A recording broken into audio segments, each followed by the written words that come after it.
good. No, too close. But I don't know. I just moved my. Oh, see, look, you can see everything. I need. I'm not. I have a face for radio, dude.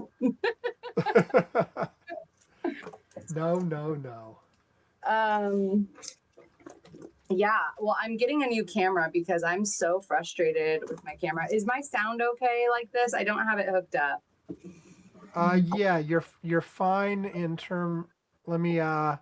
I can check your levels too, but it sounds fine to me, just like listening. But Okay. I've got the meter up now. Talk. Hello. How now, brown cow? How do I sound? Hello, Sam. I want Yeah, to. that's fine. Okay. Yeah, you're good.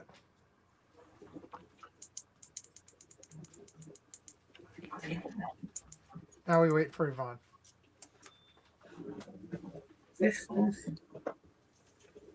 Maybe over here. Maybe a little bit more America. I don't know. How are you? I'm doing okay. Yeah. Living the dream. Yeah, living the I get to do fun things because I don't have to work, but I'm not making any money thing. Yeah. But Well, that's it. Same. Having a good time, that's for sure.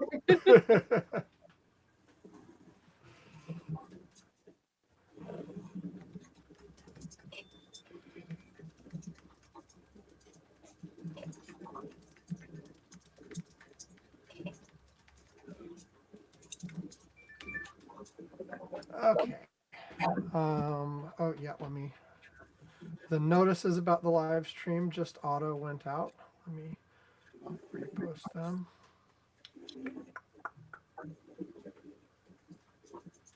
There it is.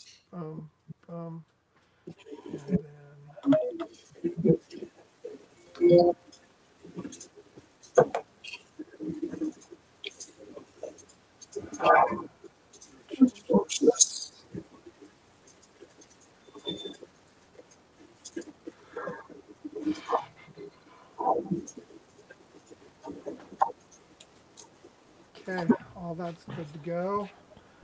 Oh, Mr. people. Bo. We have people. I'm here. I was prompt. Lots of people. Okay, give me 1 second here. I don't know how to turn my sound is like insane. How do I? Okay. You have to adjust it on your computer, whatever, because in here. What's wrong? Yeah. Well, she said her sound was insane. Yeah, it was loud.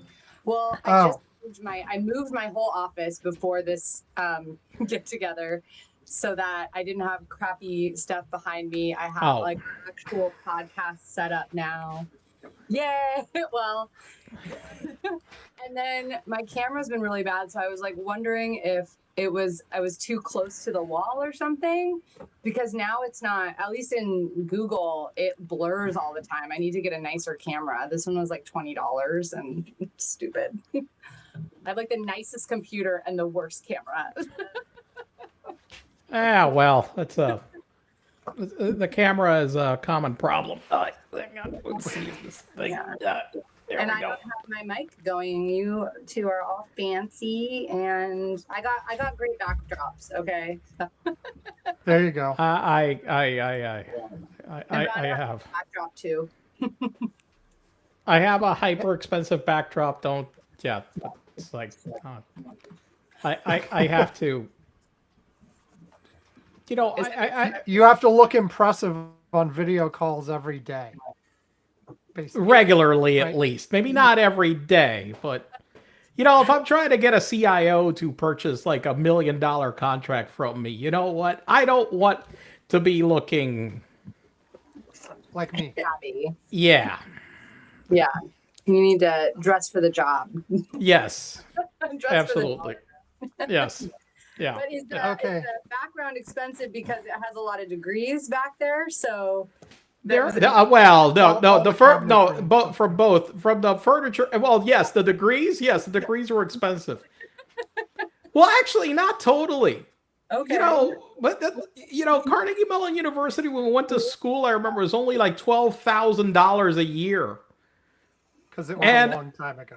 And my master's degree was free. I got a full scholarship plus expenses to get my master's degree. So therefore, so in real relative financial terms, they were not expensive right now compared to today. Yeah. Yeah, I think, well, my parents would probably beg to differ, but I managed to get out of, it was a state school, but I paid 16,000, I think. That was after and I got 2 degrees. I went every summer, which was helpful. I would get I got it in that amount of time. I think I went maybe one more class to get my final political science one, but Sam and I summer, come on. I did go to Sam and I we're very lazy people. We don't go to summer school. True. Well, I'm lazy too, and summer school was not about just school. It was about partying at WSU in the summer. Look, I could get partying done without having to have the excuse of going to school. Okay, that was not a requirement in any way, shape, or form. I can figure out how to party without being at school. Thank you very much. Me too. The interference. I brought my White Claws to this event. Look, I have. Ooh, I should pour it in that glass. I have. But he's drinking tea, so. Yes, I'm drinking tea. I only have water today. I have water as well. There's water. I'll go get a water. I literally just moved this office, so I probably am dehydrated. Okay, go ahead and do that, and then when you get back, we'll start. The water. Okay, I got subjects lined up. I got things. Let's see. What am I? Yeah, we had a few things happen. Did really? Yeah. Calm. Everything is fine. I'm starting out standing up at my standing desk, but I anticipate I'll sit down before the end of the show. Okay. There you go. Wow. Let's see. I got. That I wound up not getting the standing desk thing. It's fine. Yeah. I thought about it. But no. I like it, and when I first got it, I of course stood a lot, and then as time goes on, the percentage of time spent standing reduces. But it's still nice to I don't know, be able to adjust it and have it when you want it, even if most of the time you're not. Like just now, I just wanted something different. Like I was feeling it for the moment, and feeling it. Last. All right, well, come on. Let's get this show on the road. Let's go. Come on. Okay, everyone ready? Yeah. Okay. Ready as we'll ever be. Never ready, but I'm ready. Here we go.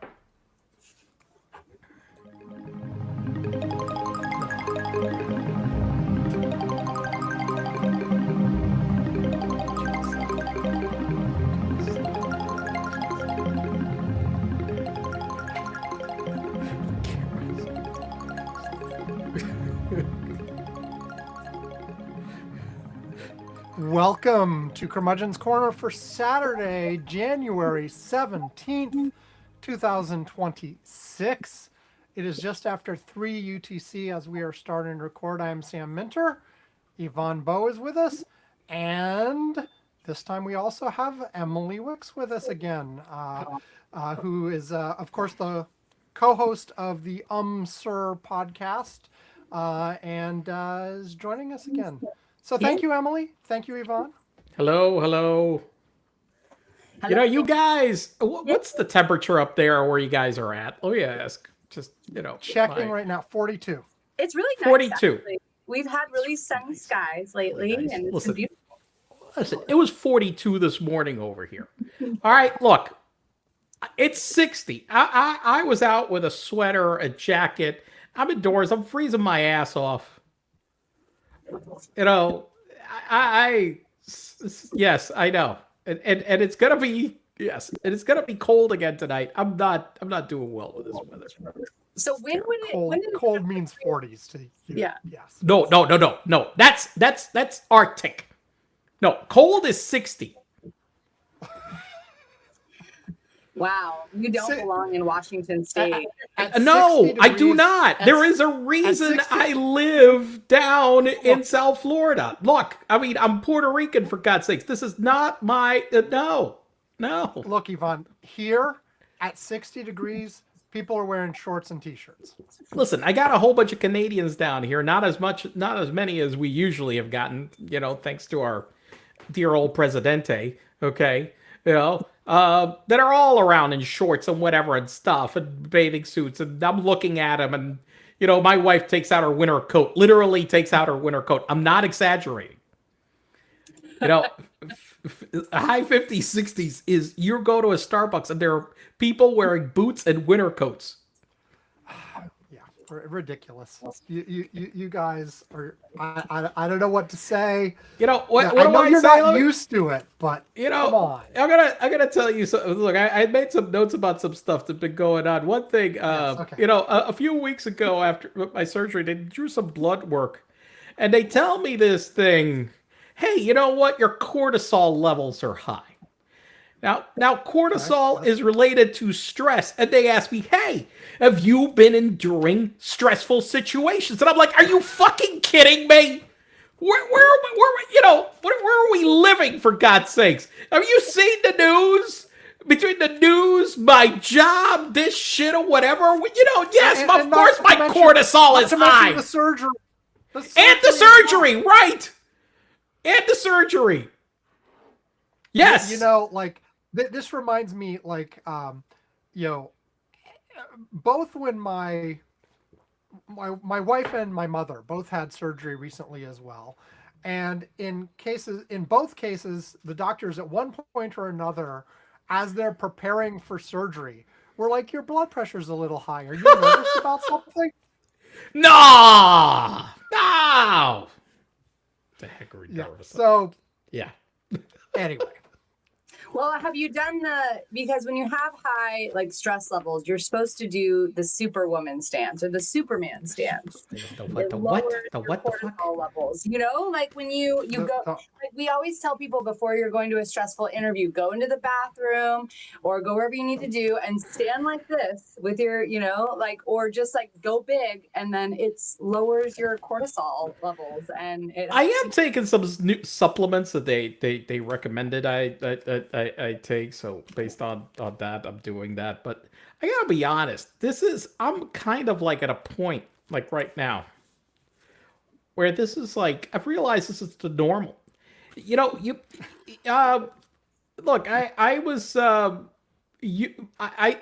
I saw that you'd done a post about you were doing an interview about stuff that's going on in the Capitol recently. But the thing is that I went to the podcast episode, and that's not what I was listening that you had. You mentioned something about being there's a whole bunch of different subjects, but the one that I heard was about living in different places. I think that of course. I'm talking about UMSR, and you mentioned about, I guess you recently visited Brazil.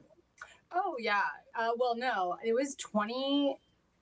2018. Well, relatively recently. Yeah, and I was just listening to your podcast when you guys recorded when you were in Brazil, and that was was that 2006 or 2009? That was 2009. Oh my Wait, god! you were listening to a 2009 episode? Okay, so this is what happened. She mentioned that she was in Brazil, and I realized that I mentioned, well, I remembered, Sam, we recorded a lot of podcast episodes from when I was in Brazil. Okay. Well, in general, when you had the job that you were traveling internationally every single week, we recorded episodes with you all over the world. Yeah, basically, yes. Did we record? No, we did not record from Russia. I think I avoided recording from Russia. No, I don't think we recorded from Russia, but I know we recorded when you were in Asia. We recorded in South America. You were all over the place. Yes, so we recorded episodes from everywhere. But I must tell you, so that's your only visit that you went to Brazil? Yeah, it was. What city did you go to? We went to Rio de Janeiro. That's where we spent most of our time, and then we did take a trip to Ilha Grande, the island. Okay. All right. It was so funny because my friend was telling me he had gone there. He had stayed with a family there for many years, and his wife was there. So we went with his dad, and we went with his wife at the time and his daughter. So that was her first time like coming back. His wife was she was from Brazil. She's Portuguese and not Portuguese. She's Brazilian. Brazilian. Yeah. Don't say. Listen. Do not ever say that to. You're yeah. right. Don't tell a Portuguese person they have a Brazilian. Oh my God! To talk about the ultimate insult, they will kill you on this. Two things. Well, I know Spanish relatively well. Not well, but I can get around if I need to. I'm not good at just busting it out, but it can get around. But my friend was like, "Oh yeah, Portuguese is just the same. You can build on it." And I was like, "I don't know." Like I was doing Duolingo for a year before we left. It was so hard. And I go, this is not the same. And then you go there and the way that I thought you were supposed to say something was not the same because the country is huge. It's like trying to listen to somebody, speak in Texas or like Chicago or Boston and then the accents are so different between cities. Like Sao Paulo accent or Rio accent, they're so very different. But one thing, but I will tell you, listen, there is one thing I want to say that you mentioned that you did on the trip that I cringed a little bit, okay, is that you guys did this whole when I spent a lot of time in Brazil. One of the things that we were talking about American tourists go for the first time was this focus on doing favela visits, which people locally were like, why are the Americans crazy? And they think that they want to come over here and visit the favelas. It's not, it's like, to a lot of the locals, it's a very big cringy thing. But you said that you did go on one of those. We had a host. That was actually where my friend stayed. So we were okay. Host family and but you stay with a host family. Okay. He was that was his host family. No, so it wasn't one of those. No, because there are people that go on these bus tours. And I'm like, okay, so it was that you were staying. Okay, that's okay. That makes me feel better because no, the one thing is that I think to a lot of people, and I say that I visited Brazil so often for like 25 years. The last trip that I did. And I think I saved the boarding pass on my desk. It's right here. Okay, yeah, I have it. This is the boarding pass from a flight from Sao Paulo to Miami on the 12th of March of 2020. Okay? Oh my gosh. Now, if you think about how that date may be important in our world history, it's because it was right before the COVID shutdown. And I was very concerned about this. And when I landed, the satellite internet had stopped working on the flight overnight. So all of a sudden I was trying to get updates on what's going on.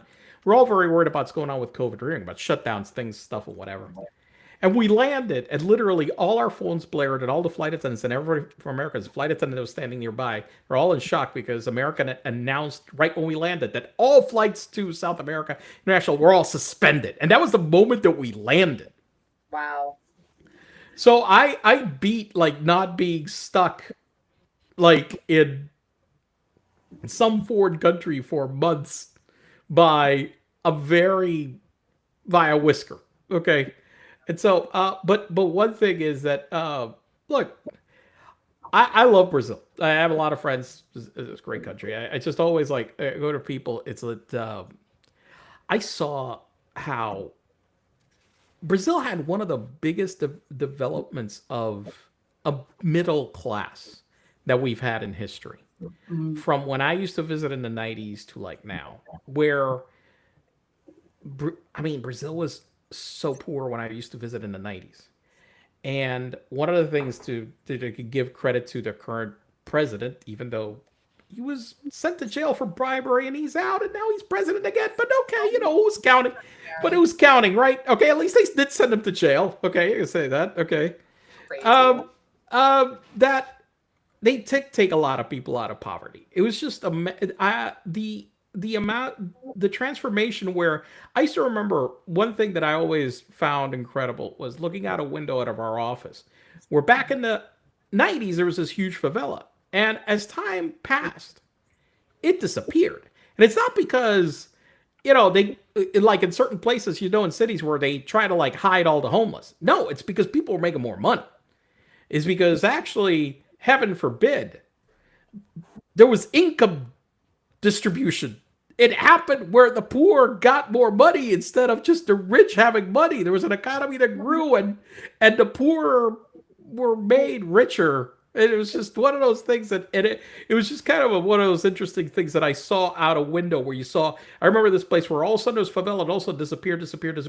Yes, well, what happened? Oh, well, people got money. They got houses. They moved out. They got better places. It's one of those things. I just remember something with it rained one night. Really, Ooh. It was really crazy. So yeah, we were not in a bus. I'll just say we were not tourists in a bus. We had people that knew the area that were from there, very specific area.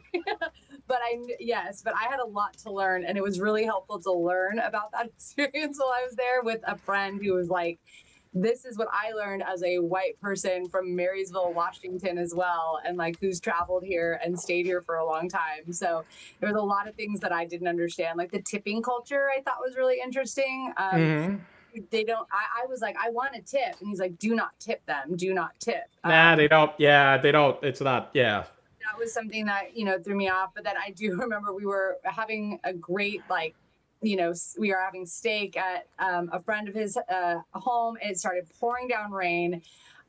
We saw, police officers coming up, the favela, like the hill that was right. Yeah. Because they're usually on hills, and when it rains, I mean the flood, the torrent of water that comes through is a gusher. Yeah, there was a couch that came down the hill. Yeah. That'll happen. Outside, but underneath things, watching it, we were like, holy shit! Yeah. His host father that was there was talking to us about how he felt a lot safer in the favelas than he did when he was, out in other areas of the city. And we were there during New Year's Eve, which I'll tell you was, being on Copacabana Beach. I'll never see fireworks, no matter what, that will ever compare to that fireworks show. But I did have I was wearing a necklace. Someone told me not to wear, jewelry. And I was wearing like a cheap gold necklace. It was nothing. It was like, I forgot I even had it on. It was just so flimsy or whatever. And this, kid started going getting in front of me, went like this, and then grabbed at my neck to grab my necklace. And this was as we were going there to New Year's and going to the beach. And I was like, what the heck? And my friend, pulled him aside. Later, he went to go find some friends of his that were trying to find us, which I don't know how he found us back on the beach because we just there's so many people. Yeah. I mean, we made our little area and then we just, it just zoomed in. We had nothing at the end of it. And so he said that he ended up seeing that little boy later and he was beat to a pulp because he was, basically trying to rob people at the beach. It was just probably some people were like, okay, enough, come on. He was, helpless, or it was just interesting. And then that was also when it was 2018, my husband and I remember this because my spouse and I, we got engaged on the beach and it was there you go. This ring that he didn't want to get robbed the whole time. Listen, I did get robbed in Brazil. Okay, they stole my briefcase at the airport. Okay, yeah. But it was an opportunity. It was stupid. I was checking in at the ticket counter, and they actually had a gang of people that were preying on people at the ticket counter. I was super exhausted. I put my briefcase on the floor, and they caused a commotion behind me. And all of a sudden, I looked down again, and my briefcase was gone. Yeah. So, that was an experience I don't think I would ever have been able to do without having the relationship with the friends that we had, that my husband had. It was incredible. But we were there for 3 weeks, and that was too long. Oh, there you go. It was too long to go anywhere and to be away. Sam, have you been to Brazil? I have not. Yeah. But he's been to Portuguese-speaking countries. That is true. I lived in Mozambique when I was 2 to 4 years old. Yes. And I visited there once when I was when you were in college. Well. When you were in college, yeah. I spent the summer over there. Yeah. But yeah, no. And I believe on the way back from Africa, we stopped in Portugal. Yeah. Okay, that doesn't count. When I was 4 years old, like we stayed there for like a week or something. Okay. Well, very good, Sam. Okay, good. I have very vague memories of this house we stayed at when I was 4 years old on the way back to the U.S. from Africa, because the guy had an accordion, and I was very intrigued by the accordion. Oh! Outside his place, they had people playing, bocce ball or whatever. Yes, I was very intrigued by that. And I believe this is also where I got a little toy truck that I really, really enjoyed until I lost it when my parents and I were visiting New York City several years later, and it upset me ever since. To this day, I am upset. It was a little double truck thing, like Matchbox car size, and I probably had it from when I was 4 to when maybe I was like 6 or 7, and then I think I left it at the house of the people we were visiting, but I never got the damn thing back, and I'm pissed to this day. I'm like, I should call up my mom and dad, find out who we were visiting, and go see if they're As you still can see, alive, Sam will holds grudges back. for a long time. Okay, so don't cross him. You know. Hey, it's been slightly less than 50 years, like maybe 48 or 49 years. So, well, I'll make what aside from like ask Emily about her podcast, like her adventures. I want to say one thing, because we didn't talk about this in last week because we didn't record after this happened. And I'll make a mention about my buddy that passed away on Wednesday. I'm so sorry. When I was around after Christmas, I had a call from a mutual friend of ours that a friend I have, Bob Corby. He was sick, and I was like, Mark, how sick is he? I don't know. Well, baby, and Mark is old, but much older. And I met him like 20 some odd years ago. And I met him because we had boats. I used to do a lot of stuff with boats. And I go and I'm like, but is he okay? I think he's okay. Okay. Well, I call him back. I call Bob a couple of days later. Hey, Bob, are you okay? No, I'm at the hospital. I'm like, shit, you're at the hospital. Well, do they know what you have? They don't know. They're doing tests. So I went to visit him, and he was jaundiced. He was yellow. I mean, he was not looking good. And the doctors were there for it, and they couldn't figure out what the heck was wrong with him. Next day or two, they said that they had discovered that he had a cancer that had metastasized. It metastasized all over. Basically, there was nothing that they could do, that they were just sending him to hospice right away. And I went to, this was Tuesday. Thursday, I found that out. Friday, I saw him at the hospital. They were sending him to hospice over the weekend. I was going to go try visit him this week. I found out where they sent him on hospice on Monday. And Wednesday morning, they called me that he passed away. That's awful. And that was just, Bob was, I posted something online about Bob. Look, I met him just because I needed somebody to drive a boat. I'd come down here and I'm one that knows how to drive a boat. I took Sam to the Virgin Islands on a boat with a compass and a map. Back then, there was no GPS. basically, from Puerto Rico. All I had was not even a map. I didn't even use a chart. I knew where we were going. I'm like, I just used the. I'm like, we gotta go west. There you go. That way, basically. Just follow the compass. But over here, I didn't know this area, and it's like dangerous, honestly.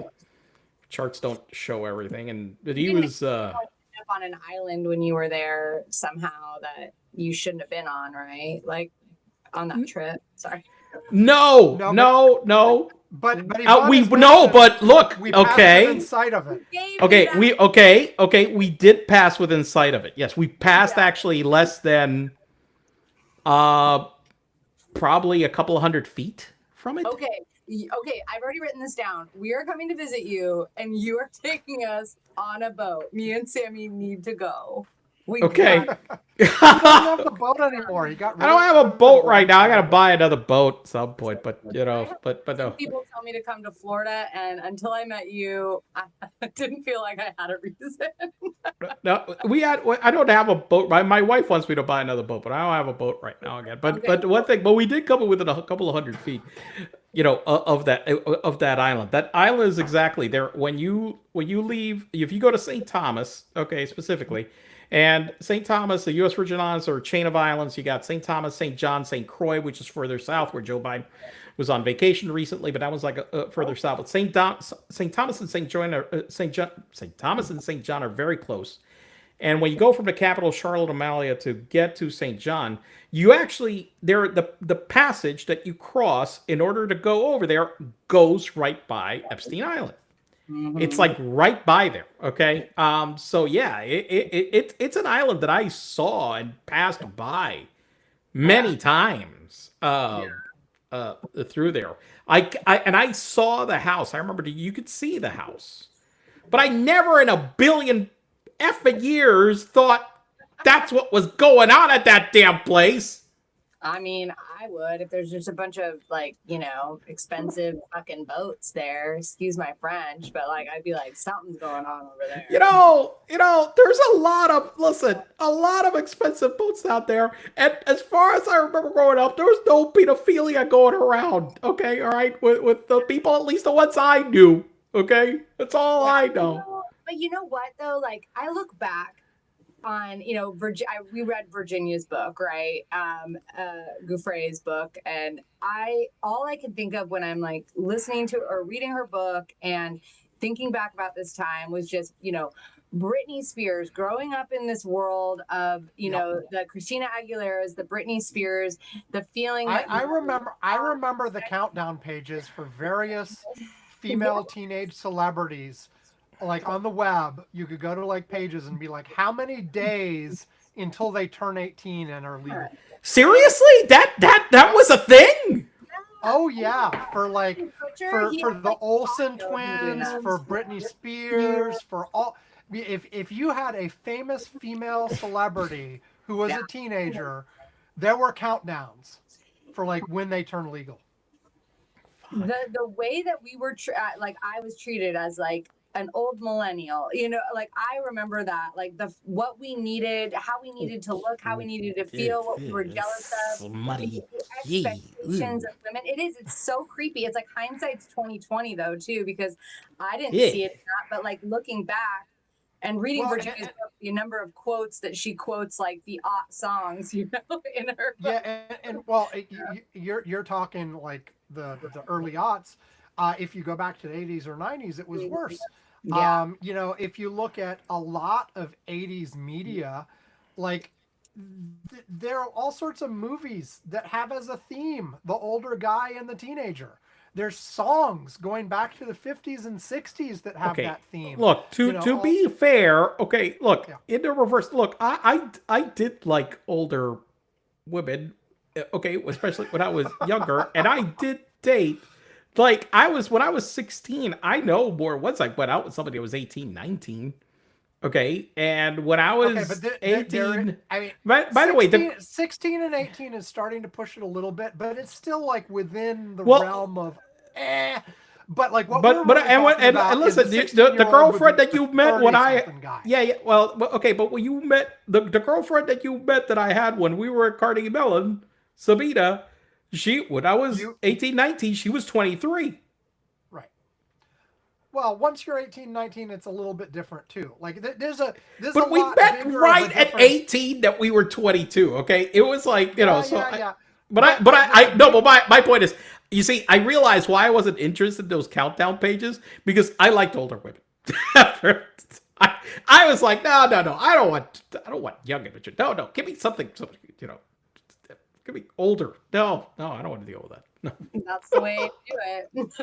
So anyway, so and that now was and like now my you're thought. creeping on the That's not a 70-year-olds whenever you get a chance. Right, exactly. Of course, yes. Well, listen, the youngest woman I dated is who is my current wife because I met her at a party. Listen, I met her at a party in South Beach where it was a work party. Okay, that somebody had bought a condo. Somebody from a friend of mine or coworker bought a condo. This was, by the way, this was when condos in South Miami Beach were cheap. Okay, all right. This is like 25 plus years ago, and bought this little condo, or whatever, and we went there for a party, and I met her, and I thought she was like, I don't know, my age or whatever. Then I realized she was like, I was like 8 years older, and she was, and I was like, the heck? I'm like, I didn't realize that I was, you know.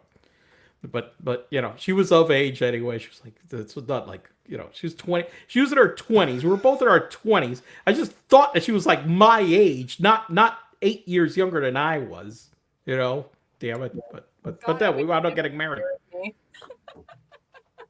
So, well, Sam, Okay, is there already? Are you gonna review a book? I mean, a movie. Well, I was going to, but we've sort of like been going on and on and on. No, but So we're way behind on your movie reviews, and are- we need we- to catch up. Yeah, we need to catch up on a movie review. So come on. just Yeah, one movie just review. one- Yeah. Yes. Let's get Okay, to movie review. The next thing is actually a book. It is. Oh, it's a not book movie. now. What the heck? My brain actually picked it out. This is okay. Somehow, for some you reason, got it right. Okay. This is one that Alex and I read together. This is as I've mentioned on the show before. All of my book reading at this point, both one series I have of ones I'm picking for myself and a separate simultaneous series of ones I'm picking for Alex that are mainly books that I liked when I was his age that I'm choosing to read again with him. So we got both things going. This is from this actually came up in my list, but then we are continuing the series with him. But all of these, by the way we're doing these, despite the fact that he's 16 years old right now, is I am reading them out loud to him. This is so ridiculous. Okay. I mean, how long does it take? I mean, this has to be the slowest damn process in the history of mankind to go through a book. Well, we're doing it in half-hour chunks. Like we do a half hour at a time, and I will read for half an hour. So how many pages do you go through in half an hour? I don't know. I'm reading on a Kindle. I don't know what a page is. Well, I like that idea. I read to James when he's driving. Like, when we take long road trips, it's either, podcast or it's me reading to him. I know some people can't do that, but I'm lucky that I can. So I like to read out loud. My wife on a road trip goes to sleep. And and we blast like EDM music the whole way on a and my wife somehow figures out how to go to sleep in between us, like just going like on a heater of just banging music. Anyway, to move on, this is a book I liked when I was a teenager. It's A Wizard of Earthsea by Ursula K. Le Guin, published originally in 1968. Okay. It is a fantasy novel. She wrote both fantasy and science fiction. This particular one, reading from Wikipedia, it is regarded as a classic of children's literature and of fantasy, within which it is widely influential. The story is set in the fictional archipelago of Earthsea and centers on a young mage named Ged, born in a village on the island of Gaunt.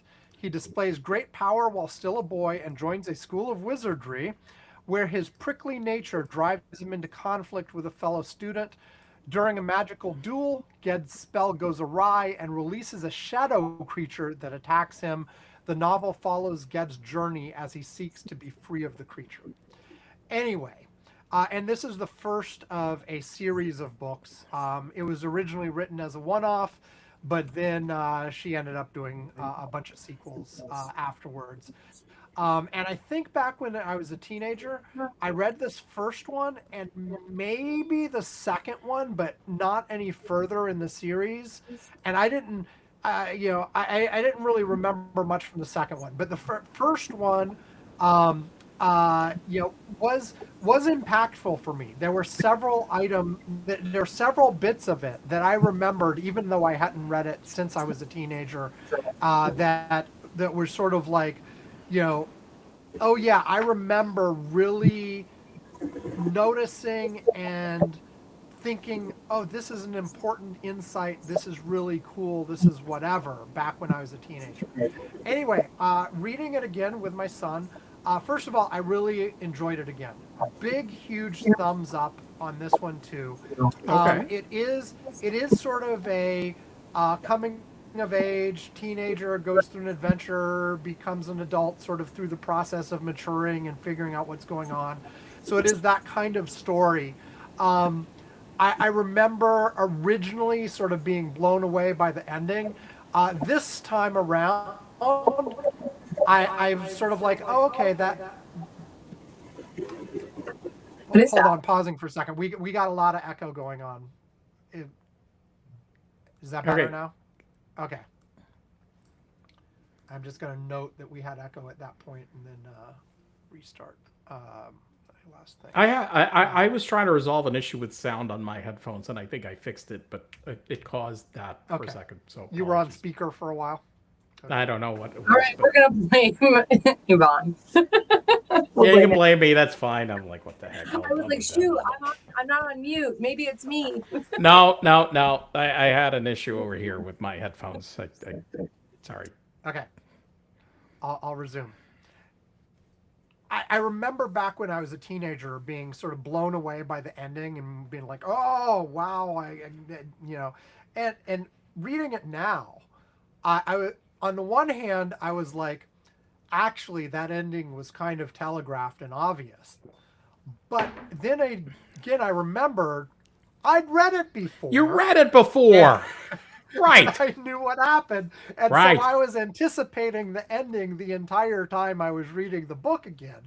But I think as an adult, having read a lot more things and have gone through a bunch of tropes, I probably anticipated the ending anyway, even though, but it's hard to tell. Like, is it really more obvious than I thought it was when I was a teenager, or did I just know the ending because I'd read it before? Yeah. But I'm gonna guess that you knew the ending because you had read it before. Yes.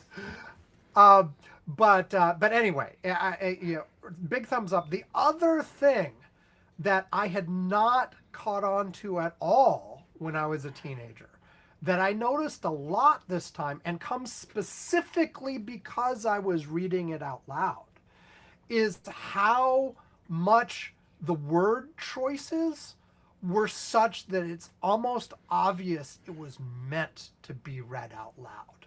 There's a lot of places where there's like a rhythm in the words. What's the age target that the book you think had when you read it?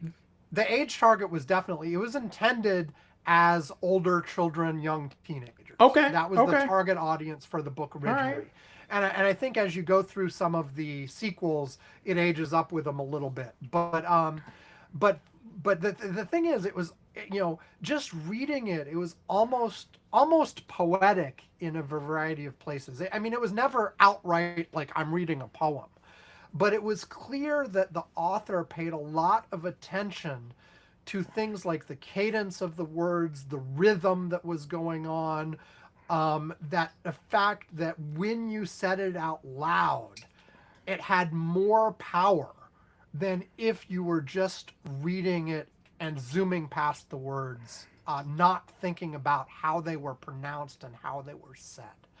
And so that I kept noticing that over and over and over again as I read this book out loud.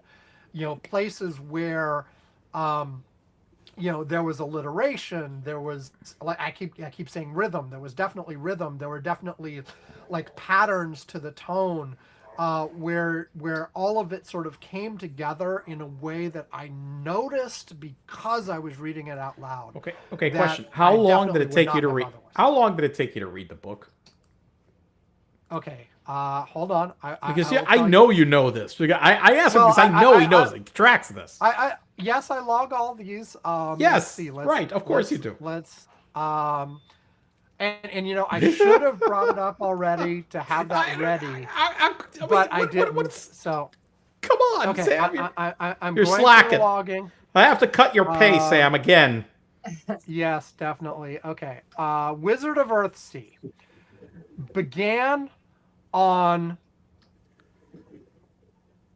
May 8th, 2024, finished on March 2nd, 2025. It was 198 pages long. It took 298 days to read it. So that's an average of 0.7 pages per day. Now keep in mind, we were not reading every day. Right. Okay. I mentioned we would do the half hour of reading maybe once a week or so. So and then what? Did you all of a sudden pack a few, like a long reading session where you read out loud for what, an hour or so? No. It was always half-hour sessions. So if you estimate, we did a session about once a week, and it was 0.7, then 0.7 times 7, about 5 pages a day. 5 pages a day. 5 pages per half hour. Per half hour session. Okay, there you go. Approximately. There's no judgment here. You gotta. No. It's just It's just I'm not judging. I always just laugh. Sam's methods are always like very interesting to understand.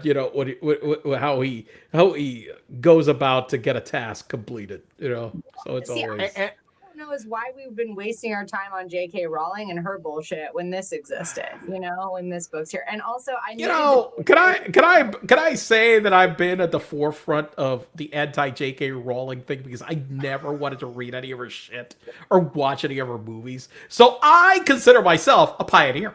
Yeah, you are. Well, there are similarities. Obviously, this is a wizard who goes to a wizarding school and figures out stuff, and so you got some similarities. And this was, of course, many decades earlier. The details are all completely different, of course. Yeah, obviously. But there's definitely some similarities there, and I think this is definitely superior in sort of a literary and how well thought out it is sort of way to J.K. Rowling. There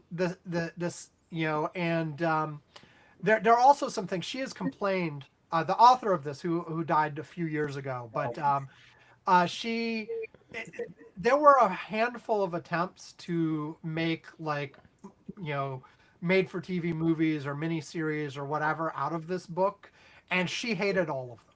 Oh yeah. And one of the reasons she hated them all is that she intentionally made the main character black. And when they made the miniseries or whatever, they made him white. Yeah, he's fuckers. Not just white, because I was looking this up because I wanted to see. He's like redhead white. Like he's as white as you can be. It's not even like white passing. It's like white. Yeah, and we are going through the rest of the series now. We actually just started the third book in this series a couple weeks ago. But yeah, and I have not watched any of the things, the video remakes of this. I have put them on my list. I will see them if they come up. But apparently she hated them. She was upset that she sold the rights because she was guaranteed that they would do a good job and she'd have some creative input, and then they didn't do any of that. But yeah, this is it's good stuff. I enjoy it, and apparently this is the only series of hers I've read, but she has a bunch of other output that she did, both in the science fiction and fantasy genres, and apparently it's almost all universally really good. So thumbs up. Well, thumbs up for sure. absolutely thin. Okay, all right. Double checking, make sure that we got our It review. also sounds like A24 is currently developing a new TV series with hopes for a more faithful rendition. Oh, Nice. There you go. Hopefully they can fix the. Yeah, well, But to be fair, look, we are. I know, but the other day I was hearing somebody complaining about how they portrayed some Cuban or something as a redhead. Look, one of my best friends, and I think you met him, Sam Javier. I've met the one you're talking about. Yes, is a massive redhead, and he's 100% Puerto Rican. Mm-hmm. Well, one of the things she did in this book is she very intentionally she set out a world that had a lot of diversity in it, and there were a lot of people, with a whole bunch of different descriptions. It is a hellhole for Steve Miller, Sam, is what she said. She designed a complete the nightmares of which Hannity's nightmares, and what's his name, Steve Miller, and what's that other asshole on fucking Fox News? I keep forgetting for a night. The other fucker, I can't. Tucker Carlson, the one they took off. Now the one thing I did read in her introduction is that after the fact, after this first book came out and was very popular and whatever, she realized and criticized herself for being a female author who created a very male book for the first book.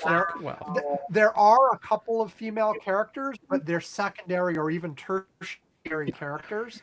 And so she corrected that in the second book, and there was a major female character in the second book.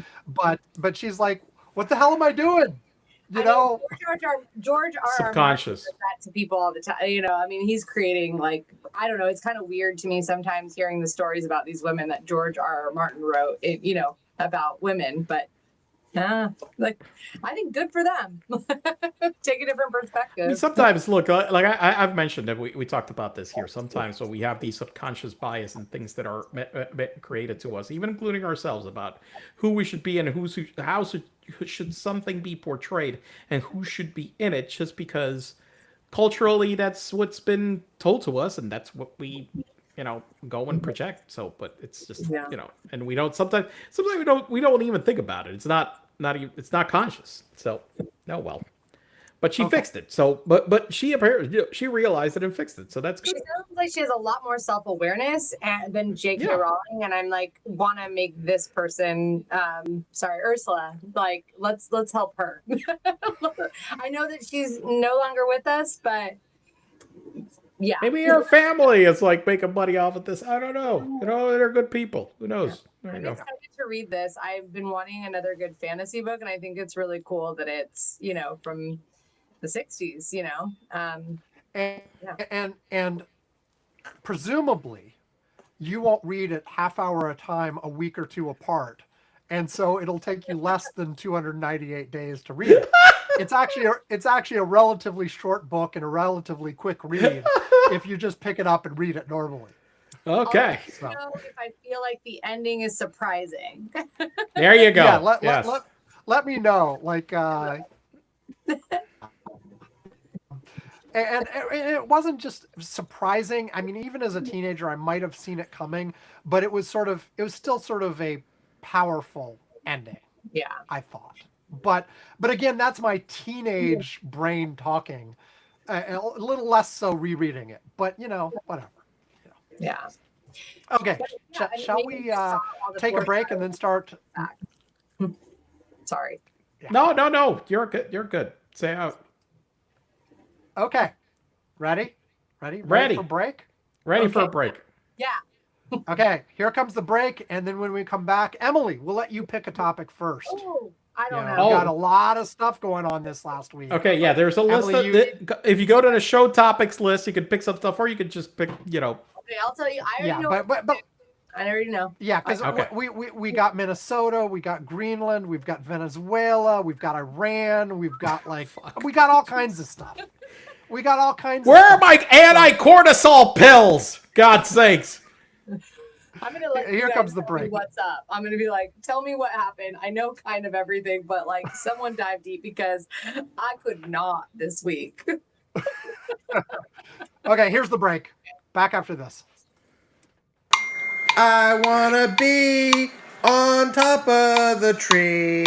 I wanna be on the floor when I fall off the tree.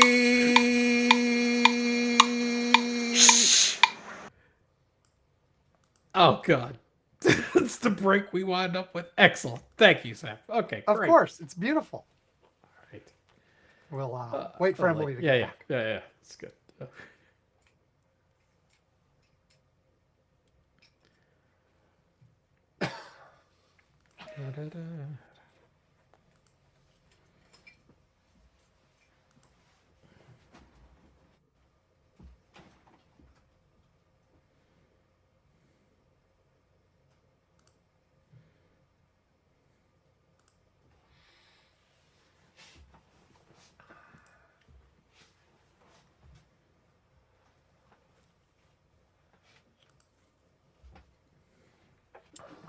Is the break over? Yes. Break's over. It was only like 20 seconds. It's I didn't okay. even. I tried to go to the bathroom. You're good. Don't worry about it. We'll do ready. Okay. Okay. Are you ready for my topic? Well, hold on. Let me. Hang on. I'll take a He's drink gonna and take then a I'll swig. bring us back in. A I swig. mean, you don't have to respond like right away when I say it. Okay. All right, let's talk Kristen. Wait. I'll We're not going. bring us We're not back. going. Okay, we are back. So, Emily, what have you chosen? I want to talk about Kristen Cinema. Oh, that fucking okay.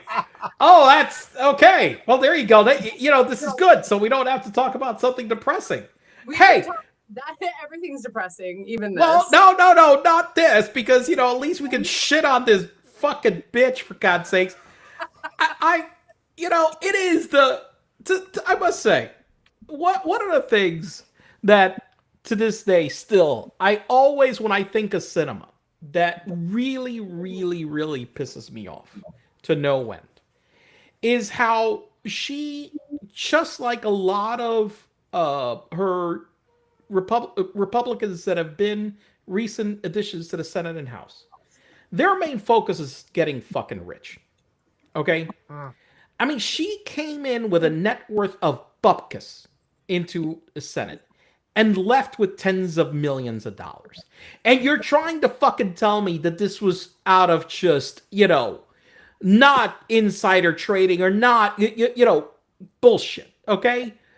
And so many of them have been doing this recently, especially in the GOP, because AOC hasn't done that. You've seen her financial filings. I know that my representative, over here, that I sat beside her in coach many times flying, wasn't also doing that either. Okay, but she, I saw the lawsuit and I'm going, what the hell? Okay, fill us in the details. Yeah. I know some of it, but fill in the details. The article title says, MDMA and steamy texts alleged as ex-senator sued over tryst with bodyguard. What a title. What does that end? Sorry. Where the heck was it? Where? Sorry. What? Sorry, you cut out for me. Sorry. Oh, I was just at. Okay, I'll repeat. What publication was that in? Well, it's in Raw Story, so yes. That is okay. Seems pretty right based on. So Raw Story doesn't ever do their own reporting. They summarize other places and link to it, but you can find it there. Yes. But there was it was a lawsuit. There was a lawsuit that claimed that I know I shared this I don't think I shared it under the news side. That's why, because I didn't think it was like really news, but it was like they talked about that who was it that sued her over this? It was his wife, and it was a controversial law in North Carolina. The wife of the person she had the affair. So she got involved with bodyguards or something, and it was the bodyguard's wife, right? Yes. Who's suing? Yes, that's. You're cutting out a little bit, Sam. I think that's why.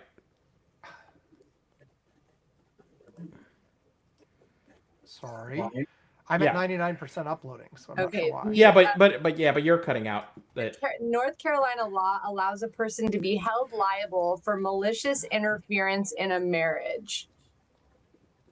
That's an interesting. Okay. I mean, it's controversial because, yeah. Okay, so here I found a story because I don't know, for some reason I didn't find a link on our Slack, but MDMA the title, MDMA and steamy text alleged as ex-senator sued over tryst with bodyguard. A former lawmaker was accused of sending no ads. Get damn ads. A former lawmaker was accused of sending sexual text messages. You got to up your ad blocker game there. Yeah, I know. Using MDMA and having sex with her former bodyguard in a lawsuit filed against her for alienation of affection. Alienation of affection. I loved how that sounds. According to reports Thursday, the lawsuit was filed by Heather Amell, Matthew Amell's wife, who alleged in a lawsuit filed in North Carolina that former Senator Kyrsten Sinema sent her husband photos of herself wrapped in a towel and recommended via signal messages that he bring MDMA on a work trip to guide him through a psychedelic experience, the Daily Beast reported. The ex-bodyguard's wife also alleges Sinema was having sexual relations with other security members. So this was like some kind of security orgy that was going on. The alienation of affection lawsuit falls under a controversial North Carolina law that allows a person to be held liable for malicious interference in a marriage, the Beast reported. Heather also claimed in the allegations that Sinema told her husband she could help him overcome his mental health challenges after his U.S. Army service. Yes, I can see how she was helping him overcome mental health challenges.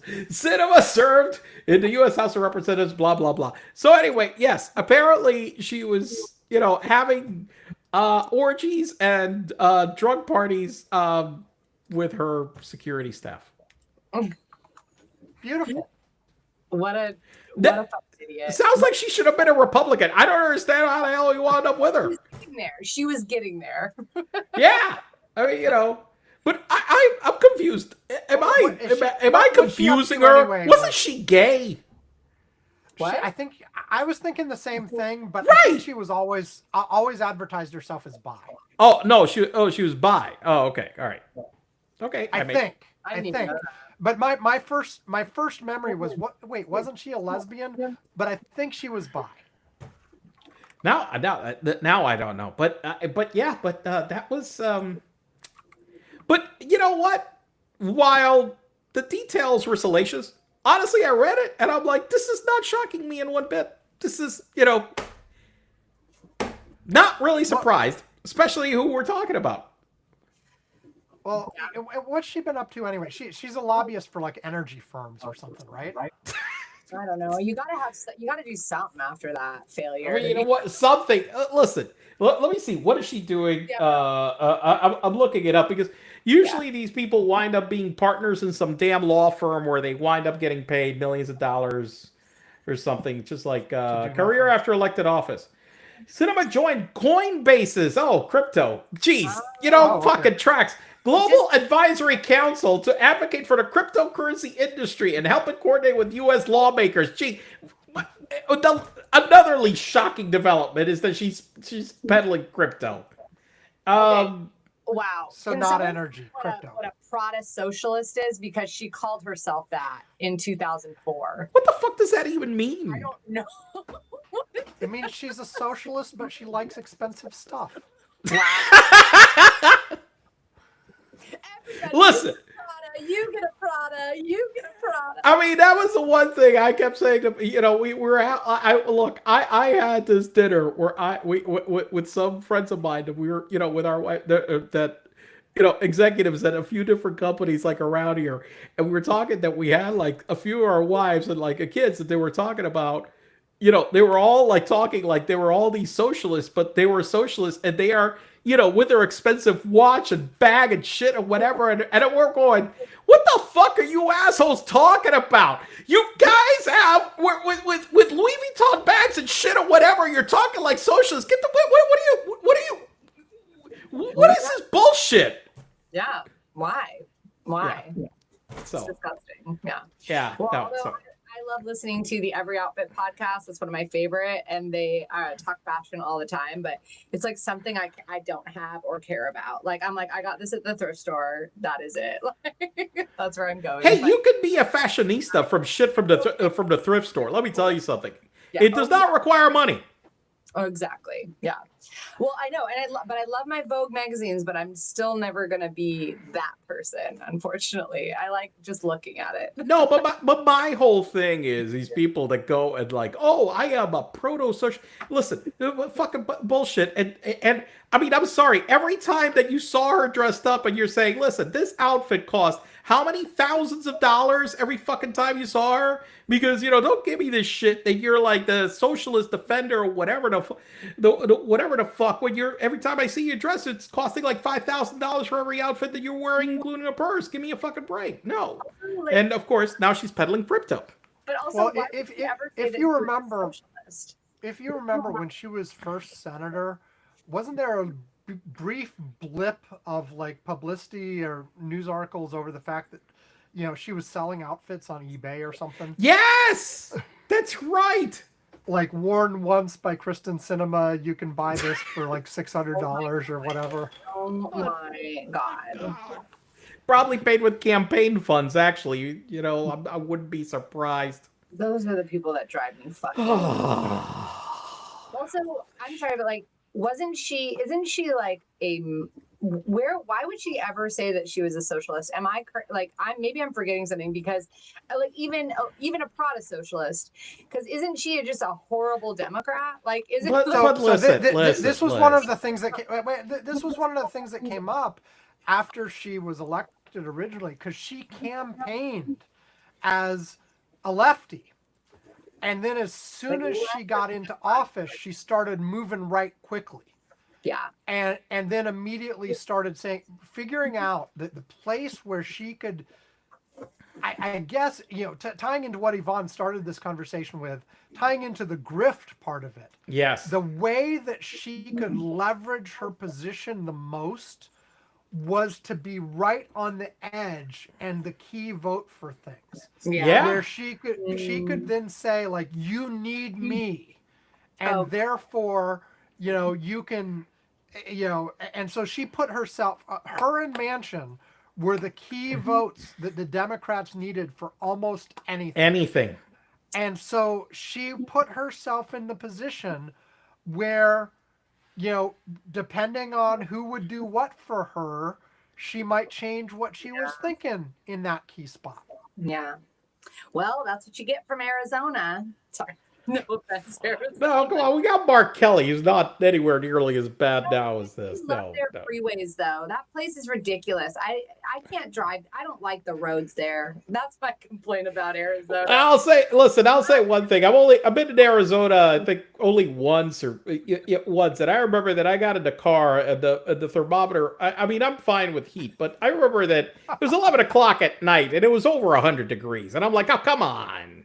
Give me a break, okay? This is just ridiculous. I mean, I can go to a hot place, whatever. I just, if you're like I remember James and I went for spring training before I had gone this last November to Arizona, and it was Peoria area, you know, a Phoenix area, but I was like guiding him. We had a rental car. Like, there's no way you can really get around there without having either taking a Waymo, taking a cab.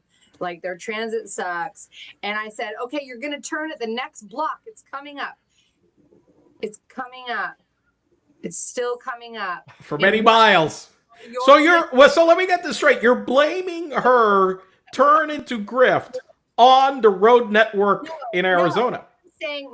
I'm saying that I like Mark Kelly too, but the Arizona folks, they love their roads. They love roads, and I can't stand it.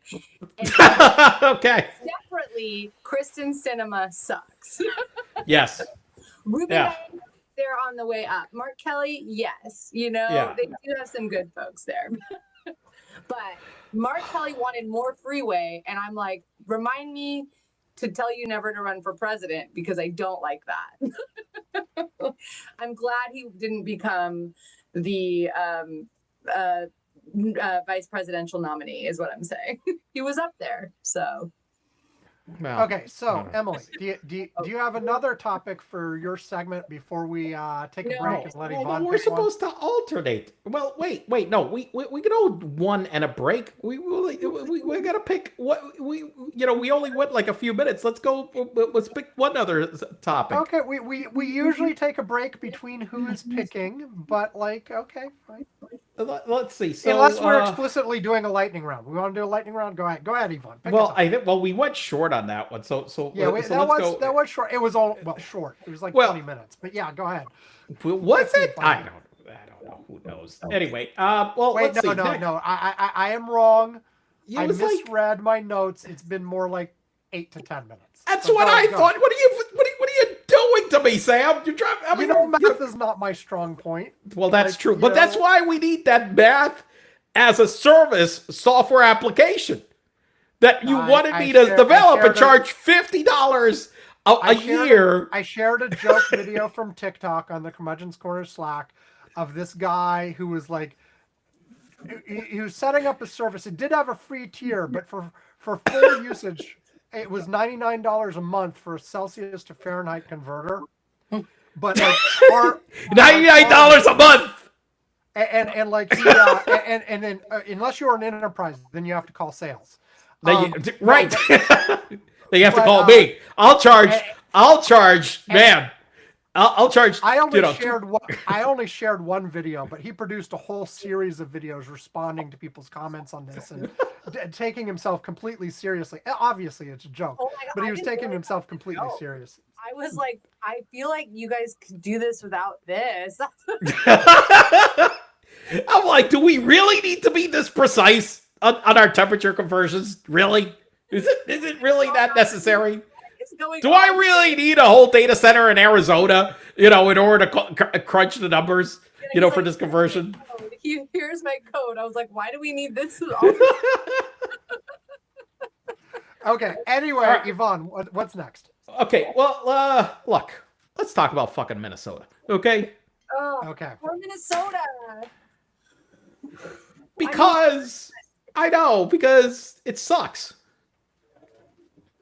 And it seems like it's getting worse before it gets better too. But okay, so bring us up to speed. There have been a lot of things happening. Listen, you want me to bring us up to speed? Yes, I would. Yes, you bring us up to speed because there's been so much shit going on. Okay, so let's start with this. For the last year since Trump became president, it's been almost exactly a year. 3 more days, it'll be a year. And Trump has sort of on the anti-immigration ICE stuff, he's sort of picked one location to pick on at a time. He did LA for a while, he did Chicago for a while. There was talk of several other places, but the most recent place that he's sort of surged is Minneapolis. And he's been sending many hundreds of ICE folks into Minneapolis to do raids all over the area, Minneapolis, St. Paul area, suburbs, etc., where they're just going around. They're doing their normal thing, going around in often in unmarked cars, wearing masks, etc., going and basically finding brown people to harass, grabbing them, asking for their papers, etc. In Minnesota specifically, and this has happened in the other places too, but people don't like this. You think? And not just the brown people being targeted, but also the white folks around them too. And look, let me just say this. I had to live with this for a number of years in Puerto Rico specifically. And the one place where it was stupidly annoying was at the airport when you were taking a flight. Because we are inside the United States. We don't clearing immigration. However, at some point, the fucking CBP people decided to install some people to start asking everybody if you're a fucking U.S. citizen. And they started getting belligerent at one point if you didn't answer, okay? Until one time, many years ago, people sued, ACLU sued, and it went all the way to SCOTUS, and SCOTUS actually ruled against CBP and said, you know what, you can't do this. However, since the advent of Trump, it's happened to me more than one occasion that all of a sudden it hasn't happened recently, but it happened, where I'm boarding a flight to go to Miami, and all of a sudden they're asking for people for their fucking papers on a domestic flight in the jetway. Wow. Yeah. Yeah. So anyway, people have been organizing to basically do peaceful, nonviolent interference. So one of the common things is people monitoring where ICE is going, sending out alerts on social media, sending out alerts on various apps, and even things on the ground like blowing whistles and stuff to basically warn people ICE is coming, hide, get out of the way, do whatever you need to do, etc.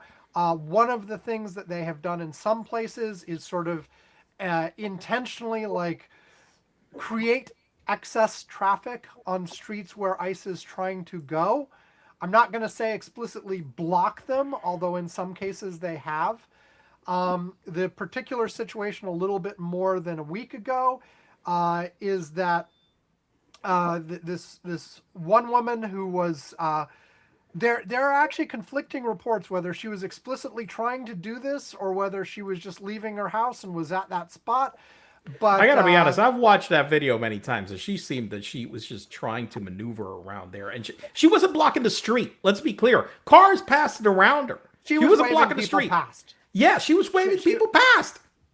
So, but anyway, she got in. They started to telling her to get out of the way, to move, whatever. And as she was, I've seen the video too. As she was apparently trying to start to comply, they shot her. Initially, the reports were that she was shot in the face. Earlier today, more detail came out. She was apparently shot twice in the chest, once in the arm, and perhaps a fourth shot grazing her in the head.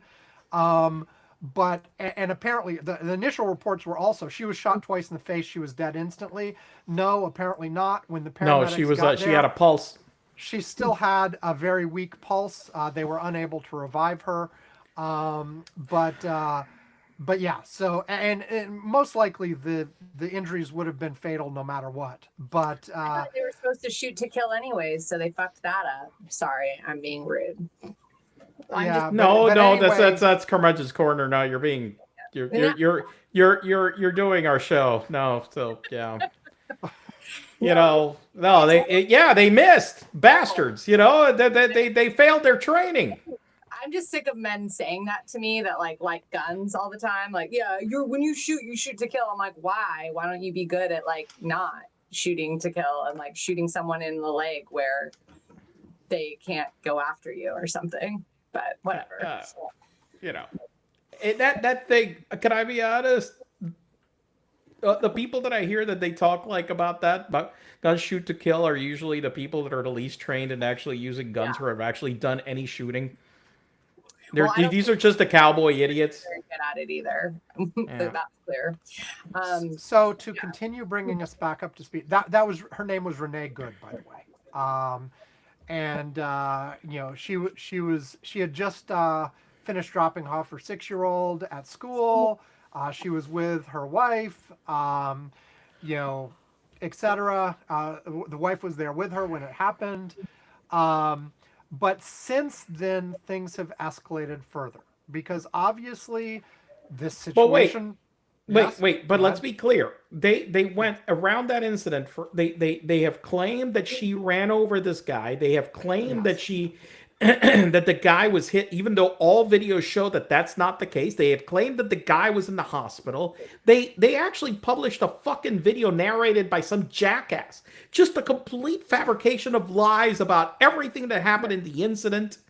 And it's just they have completely created this entire fabricated story. Somebody was, I think in a Bulwark podcast, they were talking that these guys must have this entire like fill in the blanks live form where they have already all this shit ready just to put in the names of the new person. Oh, this is the lie that we're going to tell this time. Oh, yes, the guy was like bleeding internally and dying, hit by this person who was, depending on what it was, whether it's the illegal immigrant or the interferer or the whatever, blah, blah, blah. And it's just the same bullshit story, prefabricated bullshit story. Yes. They called her a domestic terrorist. Yes. Yes. And had asked for her wife to be investigated for domestic terrorism. It's just the most preposterous fucking bullshit. Yeah, the whole damn thing.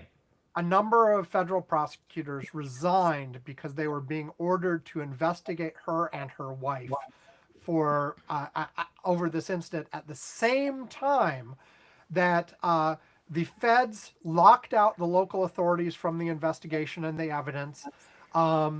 And from all appearances, we're jumping straight to the conclusion that she was guilty, the officer was not, and we're not doing any sort of serious investigation. There have been some reports that the other ICE officers on the scene very quickly cleaned up the evidence, and who the hell knows where it is right now, et cetera, et cetera. But here's the thing about this, and I'm a little bit on like, that Minnesota is being very timid in this investigation because clearly there is sufficient video evidence to have that guy charged. Okay, yes. Without any of anything else, there is sufficient video evidence to have that guy charged and arrested. Okay, for that incident. Period. But Yvonne, J.D. Vance says he has complete immunity. Yeah, what is it? Complete immunity now? They call it a new thing now. Now it's complete immunity. So it's the new thing. It's like the new formula. It's like, it's like new Coke or like new whatever. Now it's complete immunity. The new brand, newly and improved. Yes. What's complete immunity? Complete immunity is we can do whatever the fuck we want when we say we want to do it. Yes, that's the theory that has existed for cops for a long time is basically they do have immunity from things done in the course of their duties, and they're as this has gone through the courts, that is generally upheld in most situations, except when there's something extenuating and it's like, okay, they completely they weren't doing what they were supposed to. Look, it's like in almost any situation that somebody that is doing their job and it's doing it according to, rules. The rules that exist for that job, that they are usually protected from a lawsuit or legal action. However, there is nothing in this incident that indicates that this guy was doing anything of the sort. Well, I mean, one of the things is people have published the actual ICE guidelines for how to deal with vehicles and situations like this, and the guy violated every rule in ICE's own guidelines. Exactly violated their own guidelines completely. So that's my point. There is nothing in there that the guy has done. But one of the media outlets, I forget which one, maybe it was the New York Times, maybe it was somebody else, dug up 14 other incidents of ICE or Border Patrol interacting with vehicles over the last few months, and this exact situation, absent the gunshots at the end, has replayed, absent the person dying at the end. Like, there were something like 14 of these, and I believe it was in a majority of them, they actually did end up shooting into the car, even though they're not supposed to. It's just the people survived. And so this is a pattern of behavior, regardless of what the guidelines are. And it's becoming increasingly clear that even when the administration officially does have guidelines, the actual guidance to people on the street is, ignore all that shit. Just do what you need to do and be badass. Go crackheads. Go crackheads. Oh, and by the way, mandate to everybody, get as much video as you can, because we want to be able to publicize this and make people scared and all that kind of stuff. And in fact, one of the issues going on with this one is the cop that did the ICE person, they're not cops, who did this. Yeah, they're not cops. was videoing on his phone with one hand while he was shooting her with the other. What and the fuck? and they released the video thinking it would make them look good. It does Yeah, not. that was, that's the one thing that I'm always. They're so stupid, but there's also stupider people out there that are like sitting there repeating this nonsense over and over. My friend who works in the same like democratic policy and public spaces as me, she was like, my dad was like, oh, she was a domestic terrorist. And then I showed him videos and then he was like, I don't know why she was shot. Like literally just showing someone like the truth actually like helped that person in that situation. They're not seeing the same things that we're seeing. That's what's really scary. And they're not having those experiences like we are. And it's all they. But they are. They live in Emily. They live terrorist. Yeah, listen, Emily. They live in a completely alternate reality. Yeah. It is everything that they look at is just it's crazy. It's like every once in a while. I don't try to do this very often. I have this 4-up thing on my TV that I have here in my office where they've got like say the different news feeds and I'm usually watching the business feeds, and so they've got the Fox business feed versus the CNBC feed versus the Bloomberg feed and some other channel that is nonsense. I don't even understand. There's this Cheddar News channel. It's complete nonsense. It makes it that is the most useless channel. I don't even know how they consider that news. But anyway, you know what, Fox Business News. It's good for a bar at night when you for a bar. Is good. That's what it's good for. If I'm hammered after quite a few drinks, I'm like, oh, look at this bullshit. Oh, look, maybe I could get like this dog crypto shit from Saudi Arabia, and if I buy like Thai bonds and exchange them for Argentinian currency, maybe I could create this synthetic instrument. No, Jesus Christ, it's like anyway. But no, the thing is. Fox News, what they're talking about. You see on the other channels, hey, Jay Powell's being, forced into this. Jay Powell's being arrested. Over there, the immigrants are invading the North Carolina border today with, and you're like, what? What invasion? Which one are they talking about now? Yeah, it's nuts. I think what's anyway, here is that the ICE officers now, like 3 or 4 videos that I've seen of people, of the public recording the ICE officers, where the ICE officer is sitting there being like, have you learned nothing from the past few days? As if they think that is going to deter people. I mean, it will. I mean, well, I think this is actually key. Yeah. Mm-hmm. The ICE folks and the administration, for that matter, think the lesson that you should take out of that is protesters should go hide at home and stop doing this because their opposition to ICE is the terrorism.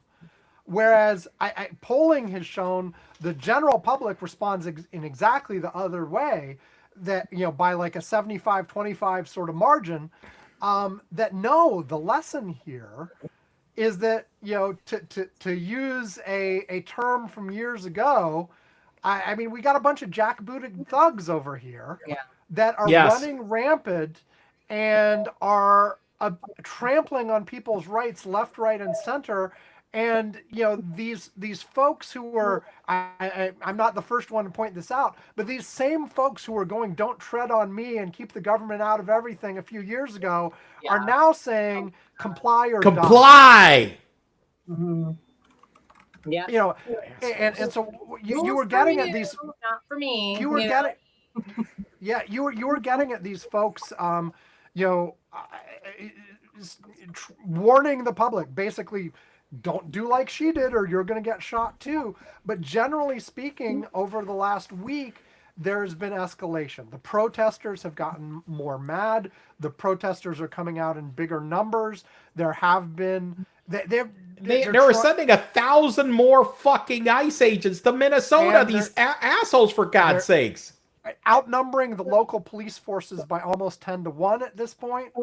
And basically, the governor and others have been warning, and they've been getting some flack for this, basically saying, look, don't take the bait, don't get violent, don't give them what they want, because the administration is telegraphing almost completely obviously that what they are hoping for here is to set up a situation where there is a violent confrontation, and not just their folks shooting some innocent white woman, but a confrontation where protesters do something that they can use as an excuse to further crack down. Trump is talking about the Insurrection Act and nationalizing the guard and bringing in federal, national, regular army and stuff to basically go take over these cities.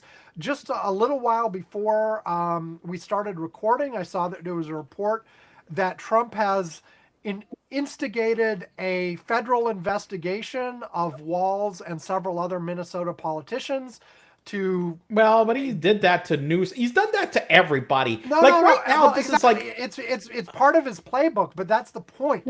The point is he's using all the aspects of federal power to harass anyone who goes against. But here is the thing, Sam. But here's the thing. This is the opportunity, Sam, that we have been forgetting. Okay? Because as all these people are getting investigated, look, if you want to steal a lot of money and bribe somebody big time all the way, Yes. this is the perfect opportunity. And by the way, you will get out of jail. Listen, we should be figuring out a way to steal millions of dollars at this point, because one thing that's guaranteed is that I will go, if I steal 50 million right now and I take out 5 million to put into MAGA whatever thing that I need to put in, I will be pardoned. Yes. No problem. And by some reports, like, some people are paying 5 million, some people are paying less and still getting, their 2.5. Yeah. They pardoned the fucking, let me tell you, Emily, they pardoned today the fucking ex-governor of Puerto Rico, who was on goddamn recorded soliciting a fucking bribe from this Venezuelan banker, okay, for her goddamn campaign in exchange for her terminating an investigation and firing the guy that was the head of the fucking the Office of Financial Institutions in Puerto Rico, to fire that guy because he's investigating the bank that was a Ponzi scheme and a fraud. And oh, by the way, hey, this guy donated $2.5 million to Trump, and all of a sudden he's pardoned and she's pardoned, and they're all out of jail today. It's crazy. Like there's no integrity. I remember my friend Cindy was running for county auditor, and she was running on this like bringing integrity because she has so much of it. And I was like, no, none of these fucking people care about integrity. That, unfortunately. Can I bring it back to something really quick? Did you want to talk about? Oh no, well, sorry, we are very good on our tangent. Yes, okay. How far are we off? This is kind of an old story, but I like it. It always comes to mind. Like, I mean, it was only January 2025, but did you talk about the Seattle man that came to a Sunnyside City Council meeting, which Sunnyside is in? You didn't see that? So this was in 2025, in January, so early 2025. And this man claiming to be a bounty hunter made threatening comments at a press conference. It was actually at a city council meeting, I understood, or as I saw it. Saying that a U.S. Immigration and Customs Enforcement plans to deputize and pay private civilian forces to detain undocumented immigrants. Things that he said. I'll try to find this TikTok that I saw so you can share it, because I saw the TikTok and now I'm just reading a story about it. But he said, you can put a price on every human being. Every human is worth a dollar amount. He identified himself as Martin Alvarado before being hushed by the city manager and residents in attendance. He was basically saying, like, they're going to pay us all of this money to put people away. What are you going to pay us to protect yourself? Because this is what we're doing. It was the most frightening thing that I've ever heard happening in Washington State. And what was even more frightening is that the city council members that were hearing, I mean, somebody posted he was warning us, like he was. And the council members were like, you need to get out of here. You need to get out of here. You're scaring everybody. And it was, predominantly Hispanic council there in the Sunnyside area. And it was just, they didn't want to hear anything about it. They just wanted him out of there. But he was literally explaining what is happening right now and what was happening and was going to happen very quickly. Well, here's the thing. I don't know. It's like, I mean, the thing is, listen, right now, can you really tell the difference if you wound up with a whole bunch of scammers dressed as fucking ICE agents that went around and started grabbing people and then holding them for ransom versus we have had a couple of verified incidents already where people impersonated ICE and did things like that. I mean, right now, most of them is actual ICE. ICE is acting badly on their own. Well, but I go and be ICE and just keep letting people go. I'm being like, no, man, that's not what was said. Like, actually, you got the wrong person. That's what I would do. Pretend to be ICE and like derail their whole action. I might get shot though, so maybe not good. If I don't know, maybe some of the men can do it. Maybe I can't sell it. I don't think I could. What's wrong, Yvonne? I got a message over here that said the new recording track had been created because I got that as well. It was while you were moving too, so you probably like. Yeah, but I didn't touch the microphone. I was turning on the fan. Okay, are you still on the correct microphone? I have no idea. Hello. Tap it. Oh no! I think it switched microphones. No. Yeah, you're probably on you're either your computer mic or your headset. Well, okay. Well, nothing I can do about it right now. It is what it is. I don't know what the hell happened because I didn't. Just continue. It's fine. So I wanted to say this really quick. How are you going to stop us from coming through? Because we don't have to worry about warrants. We don't have to really follow too many of the laws. And if we're going to be deputized by ICE, we can pretty much do anything we want, he said. $1,000 per illegal is a pretty good price just to do things that you kind of enjoy. How or what are you guys going to do to stop that? What are you going to do? What are you going to pay us more? Are you going to pay us $2,000 just to leave them alone? It's crazy. Sorry, I just had to read that part. But it is crazy. The whole thing is crazy. We are in a situation right now that is just beyond nuts. In terms of, you've got an entire, they created this entire parallel military force right now. Since they had all these issues with, well, we want to send the National Guard, and we got all the court orders stopped us from sending the National Guard and the military to places, and we got turned away. So how do we scare the cities? Well, now we've got this army of fucking like Gestapo people that are called ICE that we are sending and flooding cities with just to scare the living shit out of people. Well, and that's the thing with the Insurrection Act as well. If Donald Trump initiates the Insurrection Act. Listen, if I right now have the right to fucking invoke the Insurrection Act, I'm sending it to Washington, D.C., and I'm grabbing this asshole, from his bed and fucking dragging him out on the street and fucking like putting him in Fort Leavenworth without a fucking trial. Anyway, we can discuss it later. The thing is, if he invokes the Insurrection Act, then that is a completely different authority for nationalizing the National Guard, and he can also do regular military as well that has not gone through court yet.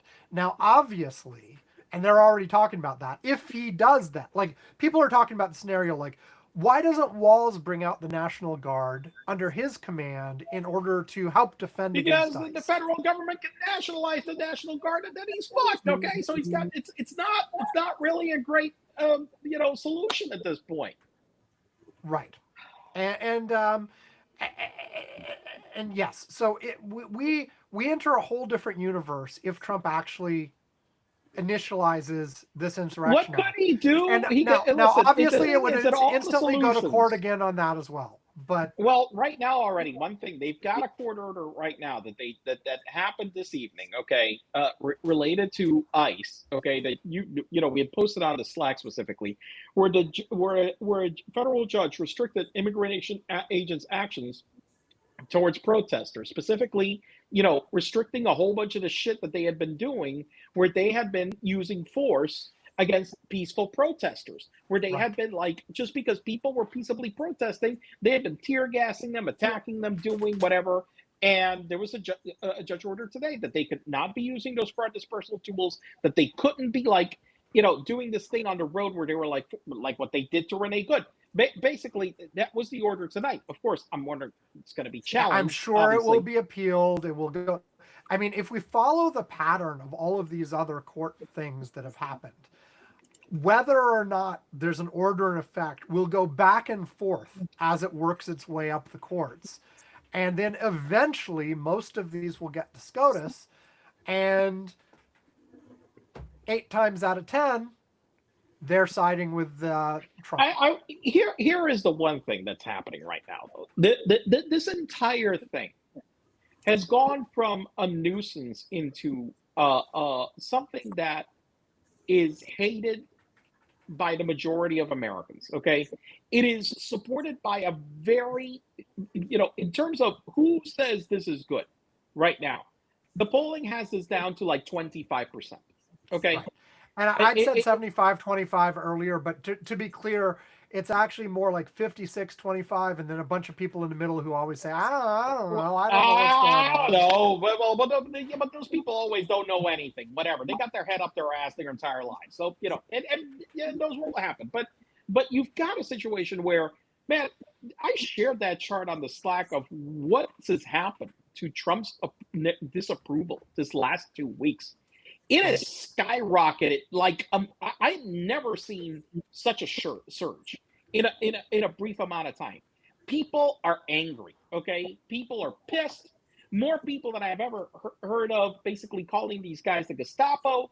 People just disapproving of this en masse. And so the pressure on this kind of shit continuing, is ratcheting up significantly across the board.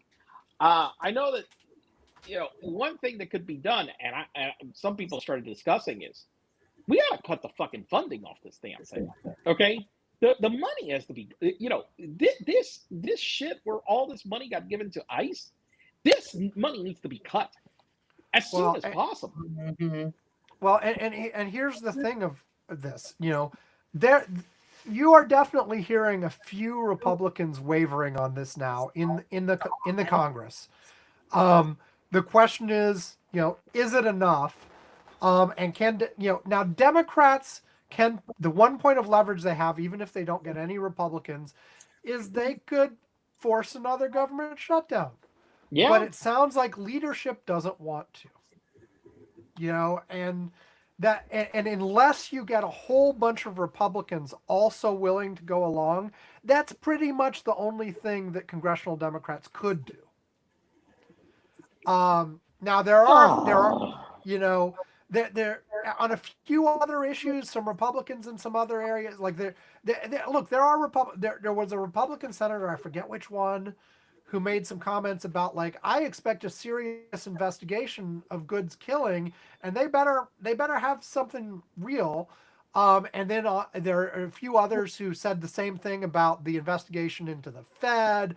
There are Republicans starting to splinter off, but as usual, there's not. They are a whole bunch of fucking pussies. Okay? Like what we had. I'm sorry. They have no fucking spine. There was that War Powers resolution, for instance, where there were enough. Wait, what were you saying? I could hear. Ball sacks. Well, they're ball sacks.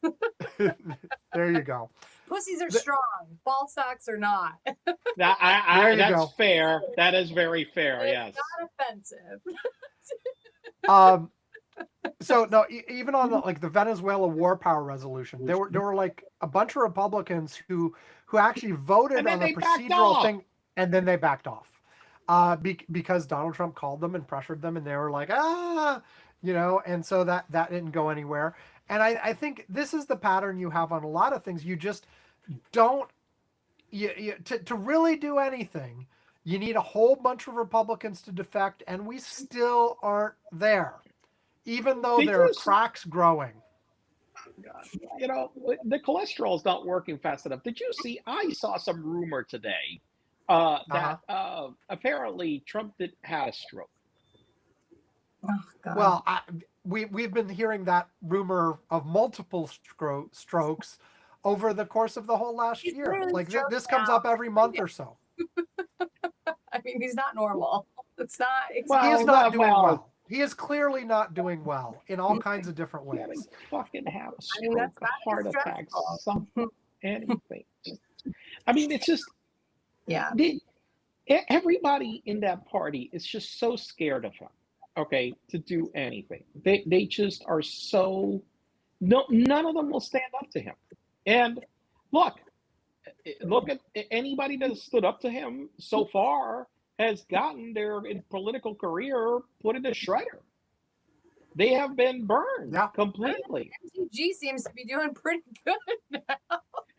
I'm saying their political career. What is Well, MTG you know, even you say doing? MTG is doing pretty well, but she's out of a job for the moment. I Yeah. mean, Yeah. you Well, know, yeah. I mean, yes, I, but I, I'm just saying, like, there's, yeah, but I guess what's so frustrating about this whole situation is not even that, like, the Republicans can't stand up to him. It's also that, like, you already said this earlier today, that two prosecutors like quit their job or resign because they didn't want to, investigate. And it's like, I'm kind of sorry, sick, and maybe this is just me not really understanding, but hearing that Tim Walz is not going to fight and just is going to leave after, I know he's gone through a lot as a governor. Like, there's been a lot that happened in Minnesota, from the shooting of the legislators to everything in that state, and he's gone through a lot. But like, to resign, to not fight back, like, let them well, fight. he's not resigning. He just announced he's he's just not not going to running run for for governor. reelection. No, but that, Yeah. to me, that is like, yes, but it just, I mean, and then the whole But it story does about, look like it. I mean, the initial impression is that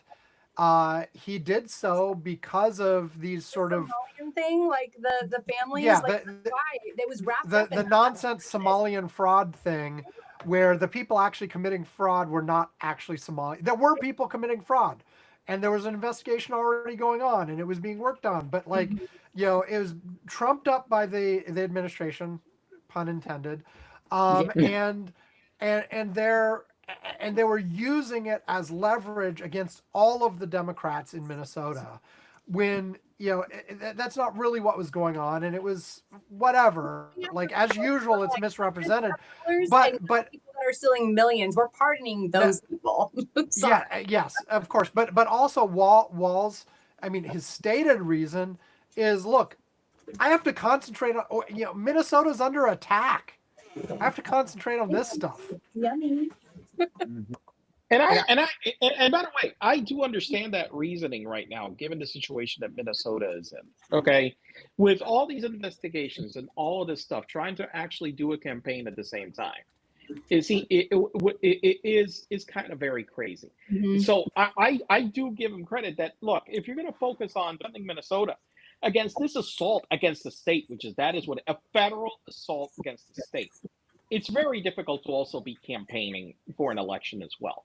And you know what? At least it also And the deflects assault against you fire. personally with all Yeah, these but it frivolous also investigations and stuff. but it deflects fire away from him is the one thing, because you can wind up, okay, whoever is going to run as a Democrat, he can be taking the fire for that, while the other person is running a campaign to make sure that the Democrats Yeah. win the state. So I think that in terms of his motivations for doing this, I think they do make sense. But right now, falls into that. I feel bad for him, but also no one should be quitting their job or just resigning. Is what, and he's okay. He can do it if he has a plan. look, okay, so I know that Sam gets crazy when I talk about my condo association, but about a year ago, okay, listen, listen, let me tell you something exactly. Listen, a whole bunch of people started making up a whole bunch of accusations about me stealing money from the place, that I was like, I took construction funds, that I took bribe, the blah blah blah blah. And this was like when I was sick with diverticulitis. My wife I just had surgery, and I've got all this work, and I'm like, look, I got to focus on myself. I can't like be like trying to run this place and like with all these people, and I quit. But here's what's happened in the interim. The people that were accusing me of this right now, basically, It's the usual. They have been they've been doing anything that they said that are doing with me. They're the ones that are doing. And like right now, basically, but what it gave me that time to rest, gave me the time to figure out how to mount a proper counterattack in order to expose everything that they had been doing. And so I think, in terms of having seen how this works and how sometimes you wind up in a situation where, look, I can't. It tactically, it's not a good Tim to stay there. I don't think tactically was a good thing to just stay there, and it maybe risks the state, being lost. Okay, it's better for him to say, look, I'll step aside right now. If they've got enough time, we can get somebody to run, and we've got enough time to rectify the situation. I think that makes sense. But I think that the one thing is that Tim, they need to get more aggressive. And he just started yesterday than he had been now. Because one thing that I give credit to Pritzker and Newsom, when they were doing this to them, look, especially Pritzker. Pritzker was very, very vocal and strident, okay, against what was being done in Chicago. Tim has been distracted by all these accusations or whatever. He hasn't been a strident in defending his state against this. He needs to step up his game in this right now. He is on his back foot right now, and he needs to step up his game. Yeah. Well, and I think about it. You were talking about the prosecutors, though. Like, yes, and as somebody who left public office to do other things, I think that are actually more effective. I guess I can say that. Yes, that's right. But it's the paramount, executives that left too. It's like for being upset by that. It's like, come on, you have the money, stand and, go and fight. And actually that's where the real levers of power are those people that are sitting in those executive seats. And if you leave from those positions, you're actually just throwing in the towel for some things. There's always a debate in some of these situations where, especially people like prosecutors, things like that, or for that matter, military folks, you are being ordered to do something you think is wrong, illegal, unethical, whatever. They're not leaving you a lot of choices. Well, the question is, do you resign in protest, or do you not do it and make them fire you? Either way, you're not going to stay there in the end. Mm-hmm. Now one of the things that was said over and over by people in the first Trump administration is the reason we're staying, and people would say this privately, off the record, etc. They said the reason we're staying is we can mitigate the damage by staying. We can stop some of his worst impulses. And we gave him shit. And by the way, we said shit about them, and now we realize that, you know what? They were right. Mm-hmm. They did. Yeah. And that's what's different about this Trump second term is none of those folks are allowed here. If you have the slightest whiff of saying no, or not just jumping and saying yes, sir, and moving as quick as possible, you're out of there very quickly. Hey, Sam, let me ask you a question. Where's Tulsi? Anybody heard from her? She's dead? Been very quiet. No, but there was something she was in the news for a few weeks back. Let me see if I can find it. But mostly she's been mostly.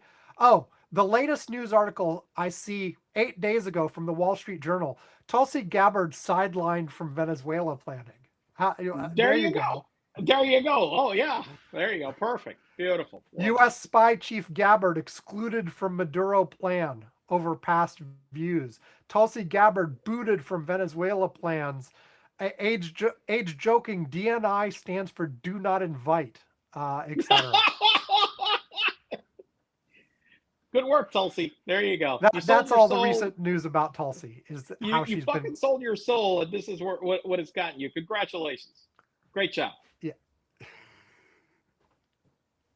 We can't hear you, Emily. Yep. I said, speaking of Venezuela, when somebody mentioned, just because someone gives you a Peace Prize doesn't mean that you got a Nobel Peace Prize. Oh my God, Jesus fucking Christ! I mean, this Can we damn just thing. talk about like how dumb? Sam, look, I got an award over here. Yeah. You want the? I have. Look, it's a medal. Listen, I Ooh. got this medal. Here we go. Look, let me get the medal. Check it out. Look, here. Look, I got this medal. Mail it over. I'll put it on my resume Hewlett Packard, 2003 Most Valuable Player. Okay. Sam, you could be the Hewlett Packard 2003 Most Valuable Player. But look at that. It's like a I medal. said, Look, mail it over. I'm going to put it on my resume got immediately. I will claim it. Old blue HB color. It's made us some metal kind of thing. I don't think it's gold. I really think that Maria Corina Machado is an idiot. Sorry, I keep just being like, why did you think Trump would treat you any differently throughout this process at the end? I think that I think that what she did today was basically what she decided is, look, I got to play the book, okay? Which the book is, look, the Swiss arrived with a Rolex watch. Apple showed up with a gold orb, okay? And I'm like, well, fuck, here. By the way, she had it framed with this thing that said presented to Trump and this whole thing inside this case and the thing and the medal. I mean, so she said, look, this is the playbook apparently where everybody gets what they want. So I got to step up my game. But well, look, here's the thing. She's a woman, and he's not going to do that. Like, he's not going to give her this opportunity. Well, she's a woman, and she said no. She doesn't meet. She did not pass the double D test for Trump. Okay. And she just continued to metaphorically suck his dick more. So I'm like, well, but the fundamental problem here, though, is not that she played pretty much the only play she had left, but the thing was, and the reporting on this is basically when there were conversations with her earlier in the year with the administration, her responses were things about democracy and human rights and doing better for the Venezuelans, and we need to respect the results of the election and all that kind of stuff. And the question is, where's my money? Where's my gold? Where's my money? Where's my medal? Well, exactly. But and Donald Trump apparently right off the bat, was upset that she got the Nobel Peace Prize and not him. And he almost wrote her off at that point anyway. But also, very importantly here, he is 100% transactional. When they had back channel conversations with the VP, with Maduro's VP, she apparently was very open to, we will talk to you about oil. We will talk to you about this. We will be open to doing what you want. And by the way, democracy bullshit. I don't give a shit about that. It's probably Trump saying. And also, elections, democracy. Fuck you. I don't even want an election here. The hell do I want an election over there? Also, apparently, not to leave this out, one of the points of contention when the Trump administration was talking to her as the Nobel Peace Prize winner earlier in the year and saying what they wanted her to do, they wanted her to enter into negotiations with the Maduro government to come to an end, whatever. And basically she stood on principle and said, he's illegitimate, he's a dictator, we're not going to negotiate with him. And the Trump folks said, well, then you're just an obstruction and we don't need to deal with you. Great. Beautiful. Well, I don't know. Look, he gave him the medal, and I don't know. Look, I know that did you see this transaction where apparently they gave us $500 million of oil, but apparently the money, instead of going to the U.S. Treasury, went to a bank account in Qatar? Yes. Well, which is normally where, of course, the U.S. government always wants their money was in a bank account in Qatar. People have pointed out this pattern with all kinds of things. Venezuela is just the latest example. The ballroom is another. There's several others. Basically, Donald Trump is making these side deals all over the place that involve money coming into accounts that he controls independent of what Congress has authority over. which, by the way, of course, is illegal under the Constitution, but who the hell cares about that anymore? Like, you know. Like, I cannot be okay with, I mean, that's what I'm saying. Somebody have some fucking balls. Like, have some. Actually, wait, I'm sorry. You just explained to me the balls are weak, okay? They need to have a fucking real pussy and show up over there instead of balls. This is the fucking problem that we've got right now. Have some fucking pussy. Have some fucking. Yes, damn it. That's what we need. You don't want right that. now. I don't think I can get away with making that the title of the episode. Let's be clear. Just saying. The ball sacks are not great. The balls are good, and the pussy. Yep, but the balls are weak. You hit the balls and we fall over in 2 Where seconds. are your ovaries? Where are your balls? Exactly. But isn't, you know, and I think it's also crazy that they're letting the former vice president lead, and she's basically in with Maduro, was not doing anything differently. So like, well, no, the key thing that she is doing something very crucially different. okay, She is willing to talk to Donald Trump and make the deals with him. Oh yeah, she's willing to deal. She's been willing to deal. She's been wheeling and dealing. She actually did free some political prisoners. Okay, all right. But other than that, not much changed. One thing that I had, you know, I have a lot of friends. Look, my boss is Venezuelan. Okay, they're Venezuelan diaspora. Okay, and not just my boss, but I have a lot of friends down here that are Venezuelan diaspora. And I spoke to them about this. Look, the one problem right now, the situation is, even with Maduro gone, the reality is that nothing really has changed. Okay, in terms of the political situation, nothing really has changed because they did not come in with a plan. This whole thing is, honestly, as far as I can tell, this whole thing has been so far a distraction from the Epstein files. That's it. Well, Nothing else. I will add to that. I mean, you mentioned the 500 million or whatever it is. I think the reality here is that, well, maybe Rubio wanted something more, but as far as Trump is concerned, mission accomplished. As long as he can get some random money coming into accounts that he controls, he's done what he wants to. He doesn't care about, in one little tiny bit, what the situation on the ground is in Venezuela. And well, there was one other thing that they wanted. They did want to be able to more easily deport, because they ended the temporary protected status. They wanted to more easily deport the 150,000 people with TPS that we had over here. Okay, so he wanted to be able to do that as well. And the other thing is, like I told you before, transactional again, the 500 million that came in. Look, the Venezuelan diaspora, a lot of them talk to Trump regularly because they are the biggest contingent of theirs is in Doral, Florida.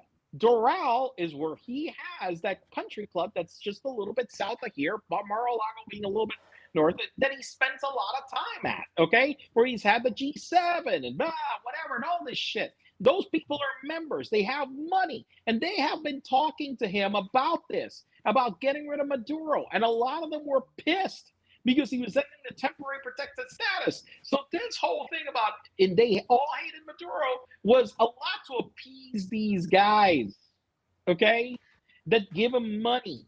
And they promise them money. Somehow, he's already gotten $500 million. They keep promising all this other oil riches, and he figures he can get money somehow out of this. And you know, this is all, again, like you said, transactional. Boom. They wanted him out. I get him out. I'm going to get money somehow. I already got 500 million. I'm going to get a few more billion somehow out of this. Yeah, exactly. And like Rubio wants more stuff. Like Rubio cares about cutting Rubio wanted democracy. Seriously. I do believe it. Or, you know, as with everything else and everybody else who works with Trump, you know, Rubio is not going to get the things he wants. He's going to get stabbed in the back and get screwed in the end. He may get a little procedure. He's going to get a little bit of things here or there, but he isn't.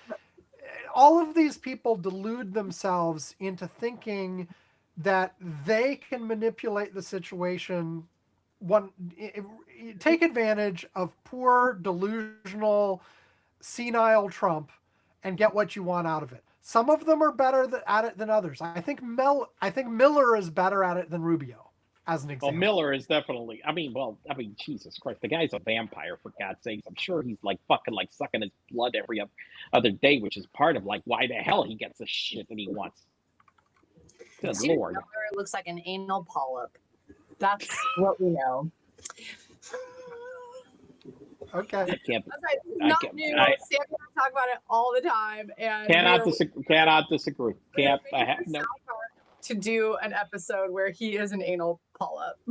That sounds We wonderful. It suggesting sounds great. that to South Park, if they ever hear this, please. Well, given that we went, our first question went 8 minutes, and now we have gone 1 hour. Okay, Yes. all right, almost on the second one. Are we going to take a short break, and we're going to try to end this like pretty soon? I guess. I was wondering if we should just wrap it up, or if it. Well, if maybe you have we should just wrap it up. If Or you do have we have anything, something else? if you have anything else to talk about other than wrapping it up, I will take a break and then we will come back and we can do that. Yeah. So I don't do think you we have got anything else. No. We can wrap it up. We can wrap it up. We Okay. can just talk about. I'm bummed out because I feel like I don't get to know Yvonne enough. I mean, I get to see Sam a little bit more often, so I feel like. What should we talk about now that that I'm not just talking No. to you Listen, over? listen. You'll get the right. I said I'm gonna pop up to one of the meetups. I just got to figure out my schedule. Okay, like next month is bad. I'm gonna have to be in Puerto Rico again. Like in a couple. I'm going next week, and I'm gonna have to be that week. But I'm gonna come up to one of the meetups. Okay, so I'll fly up. The summer one, like in our hottest month of the year. Like, let's try to get you in July.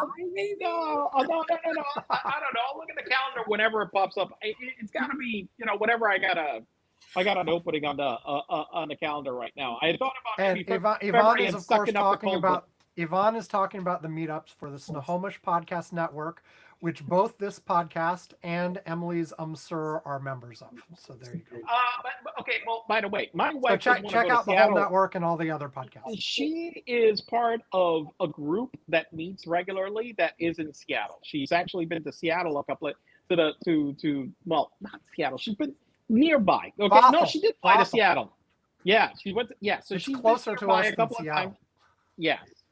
So no, but the thing is that they went to this retreat and thing down in near Oregon.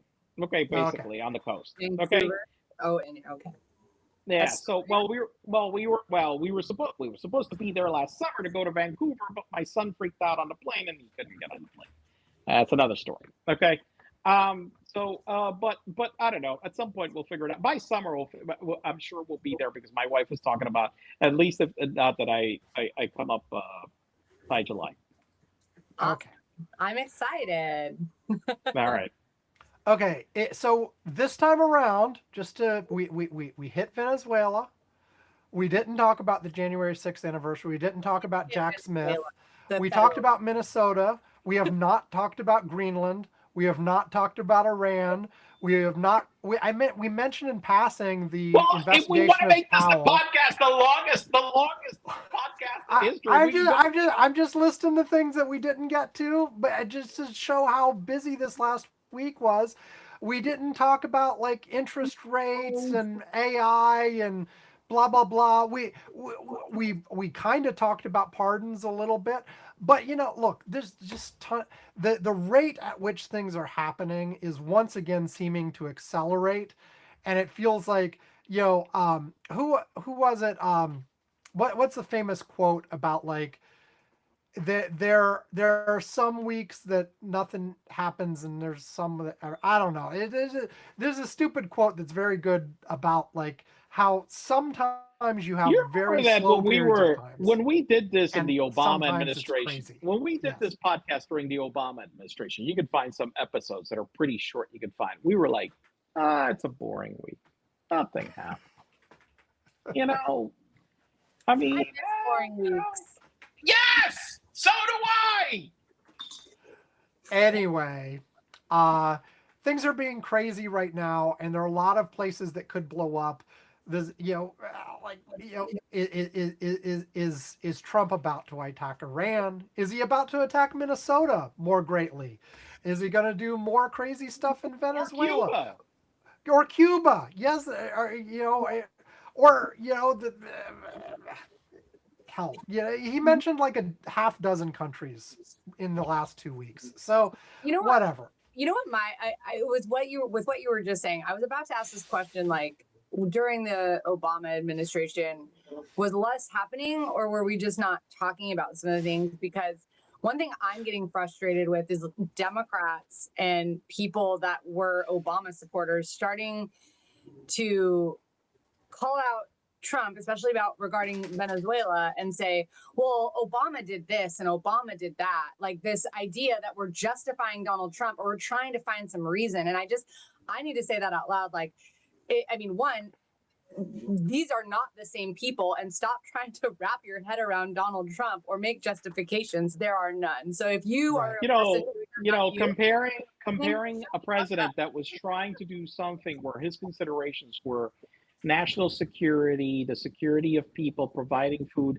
These were not selfish considerations versus the Just to be guy who was clear, president. there was lots of things that we criticized Obama on at the time, but the nature of those things was entirely different. It was even when he did something we disagreed with, you could feel like, okay, he may be doing something we disagree with and we think is wrong, but he has a good motivation. He's trying to get a good result and he's doing it wrong. And at least he's thinking about it. He's thinking about it. He was a deep thinker. You could But Sam, tell all this kind of stuff. they're not selfish considerations, is my Yeah. point. Everything that Trump does is only about him. Right. That's it. There is nobody else. He doesn't care about the world, about America, about his family. He doesn't care about his dog. He doesn't care about his kids, son of a bitch. He doesn't care about anybody. And we as Democrats have never been shy about dragging somebody, Democrat or whatever, that we just don't agree with. We're like, yeah, that's a bad move, and we're not like immune to it. And that's why I just cannot understand why there are people that are trying to because.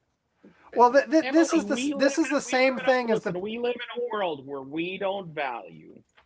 Listen, people like Obama, and people like I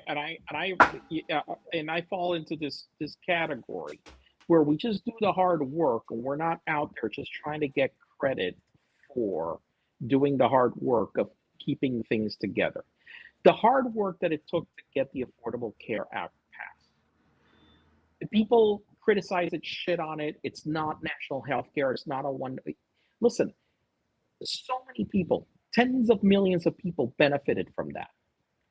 And everybody, so many shit on it because, well, it's not universal health care.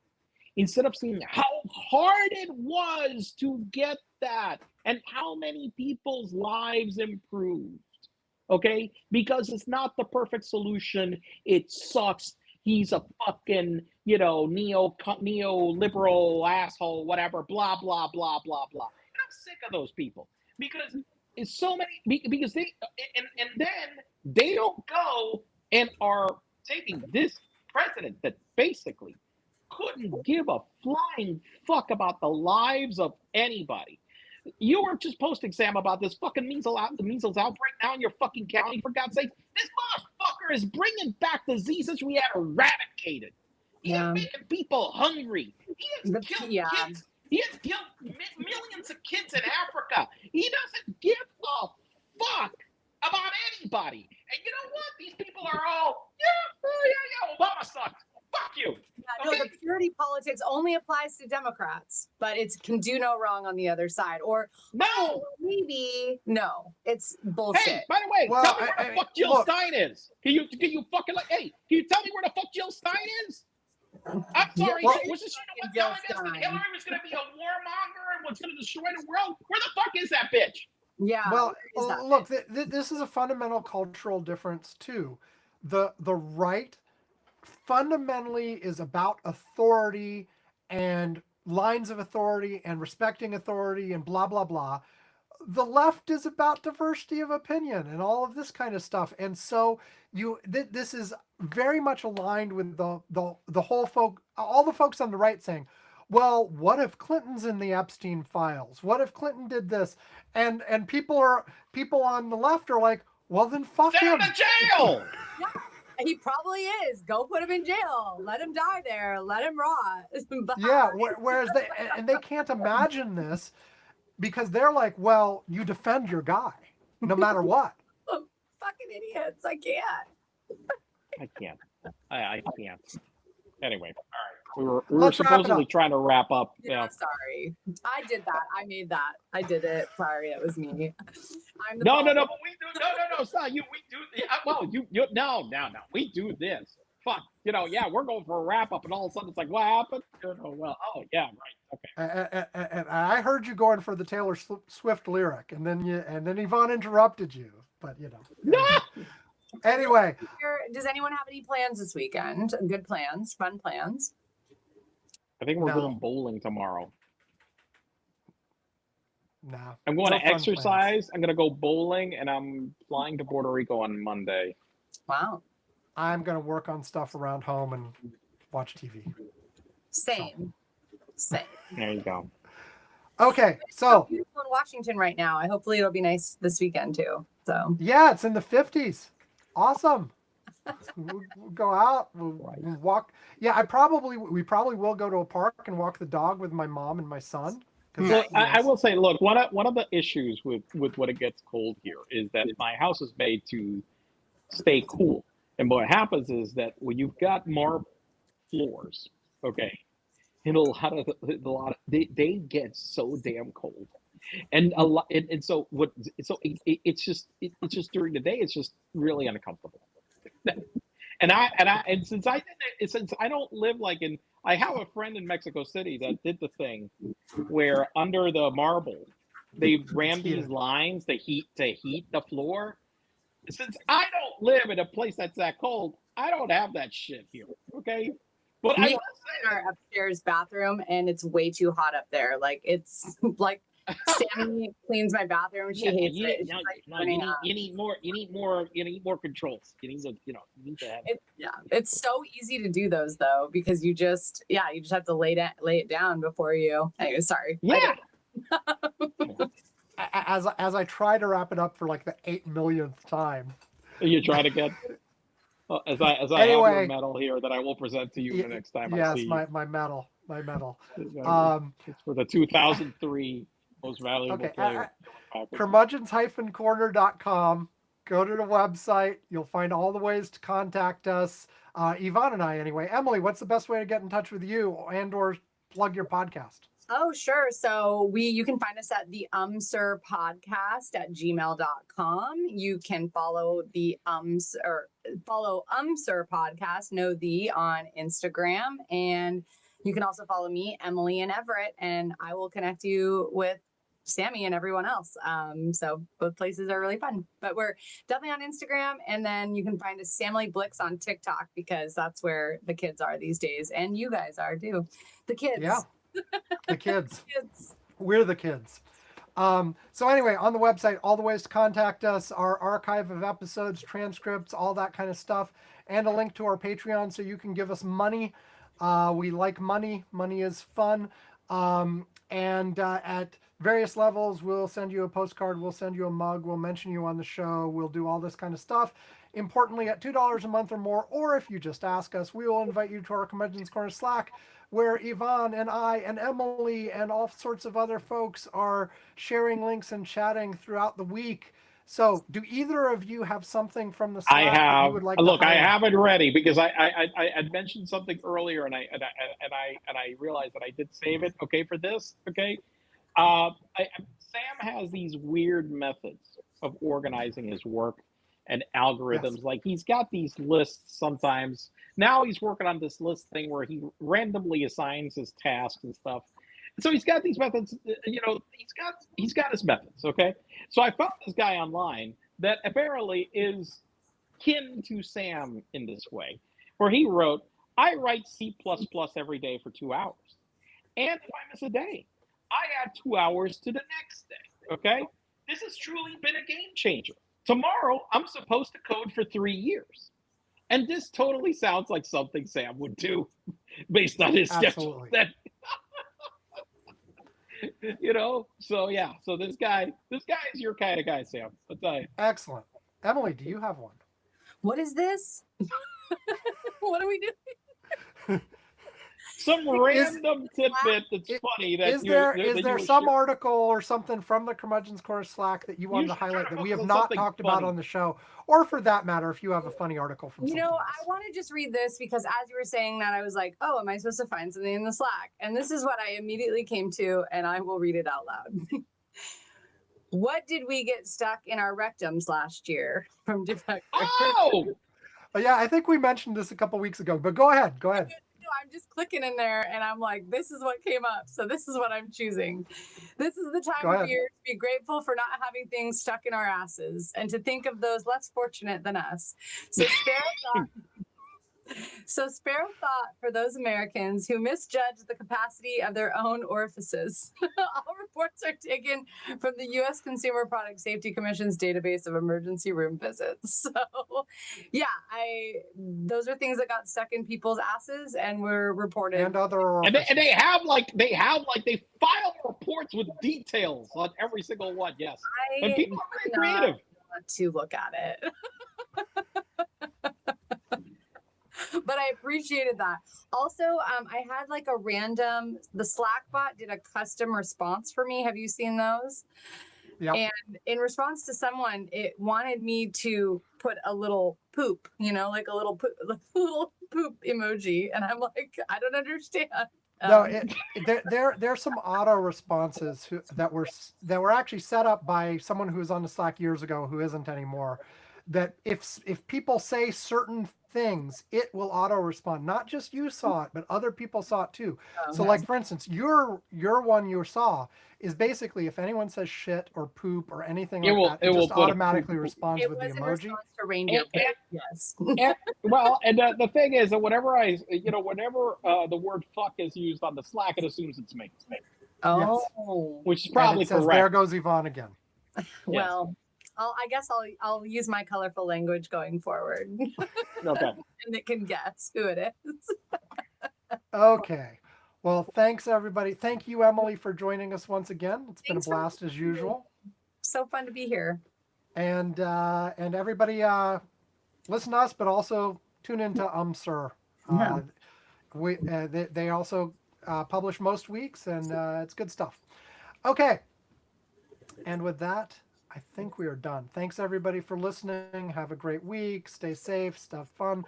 Sorry, because these last 2 weeks we recorded at the beginning of the week 2 weeks ago and the end of the week this time, so it's one of the longest gaps between episodes we've ever had. So hopefully you didn't get out of the habit and you're back here. I mean, I guess if you're still listening here at the end of the episode, you are. So whatever. Yes. Anyway. Have a great week, everybody. We'll see you next time. Everybody say goodbye. Goodbye. Goodbye.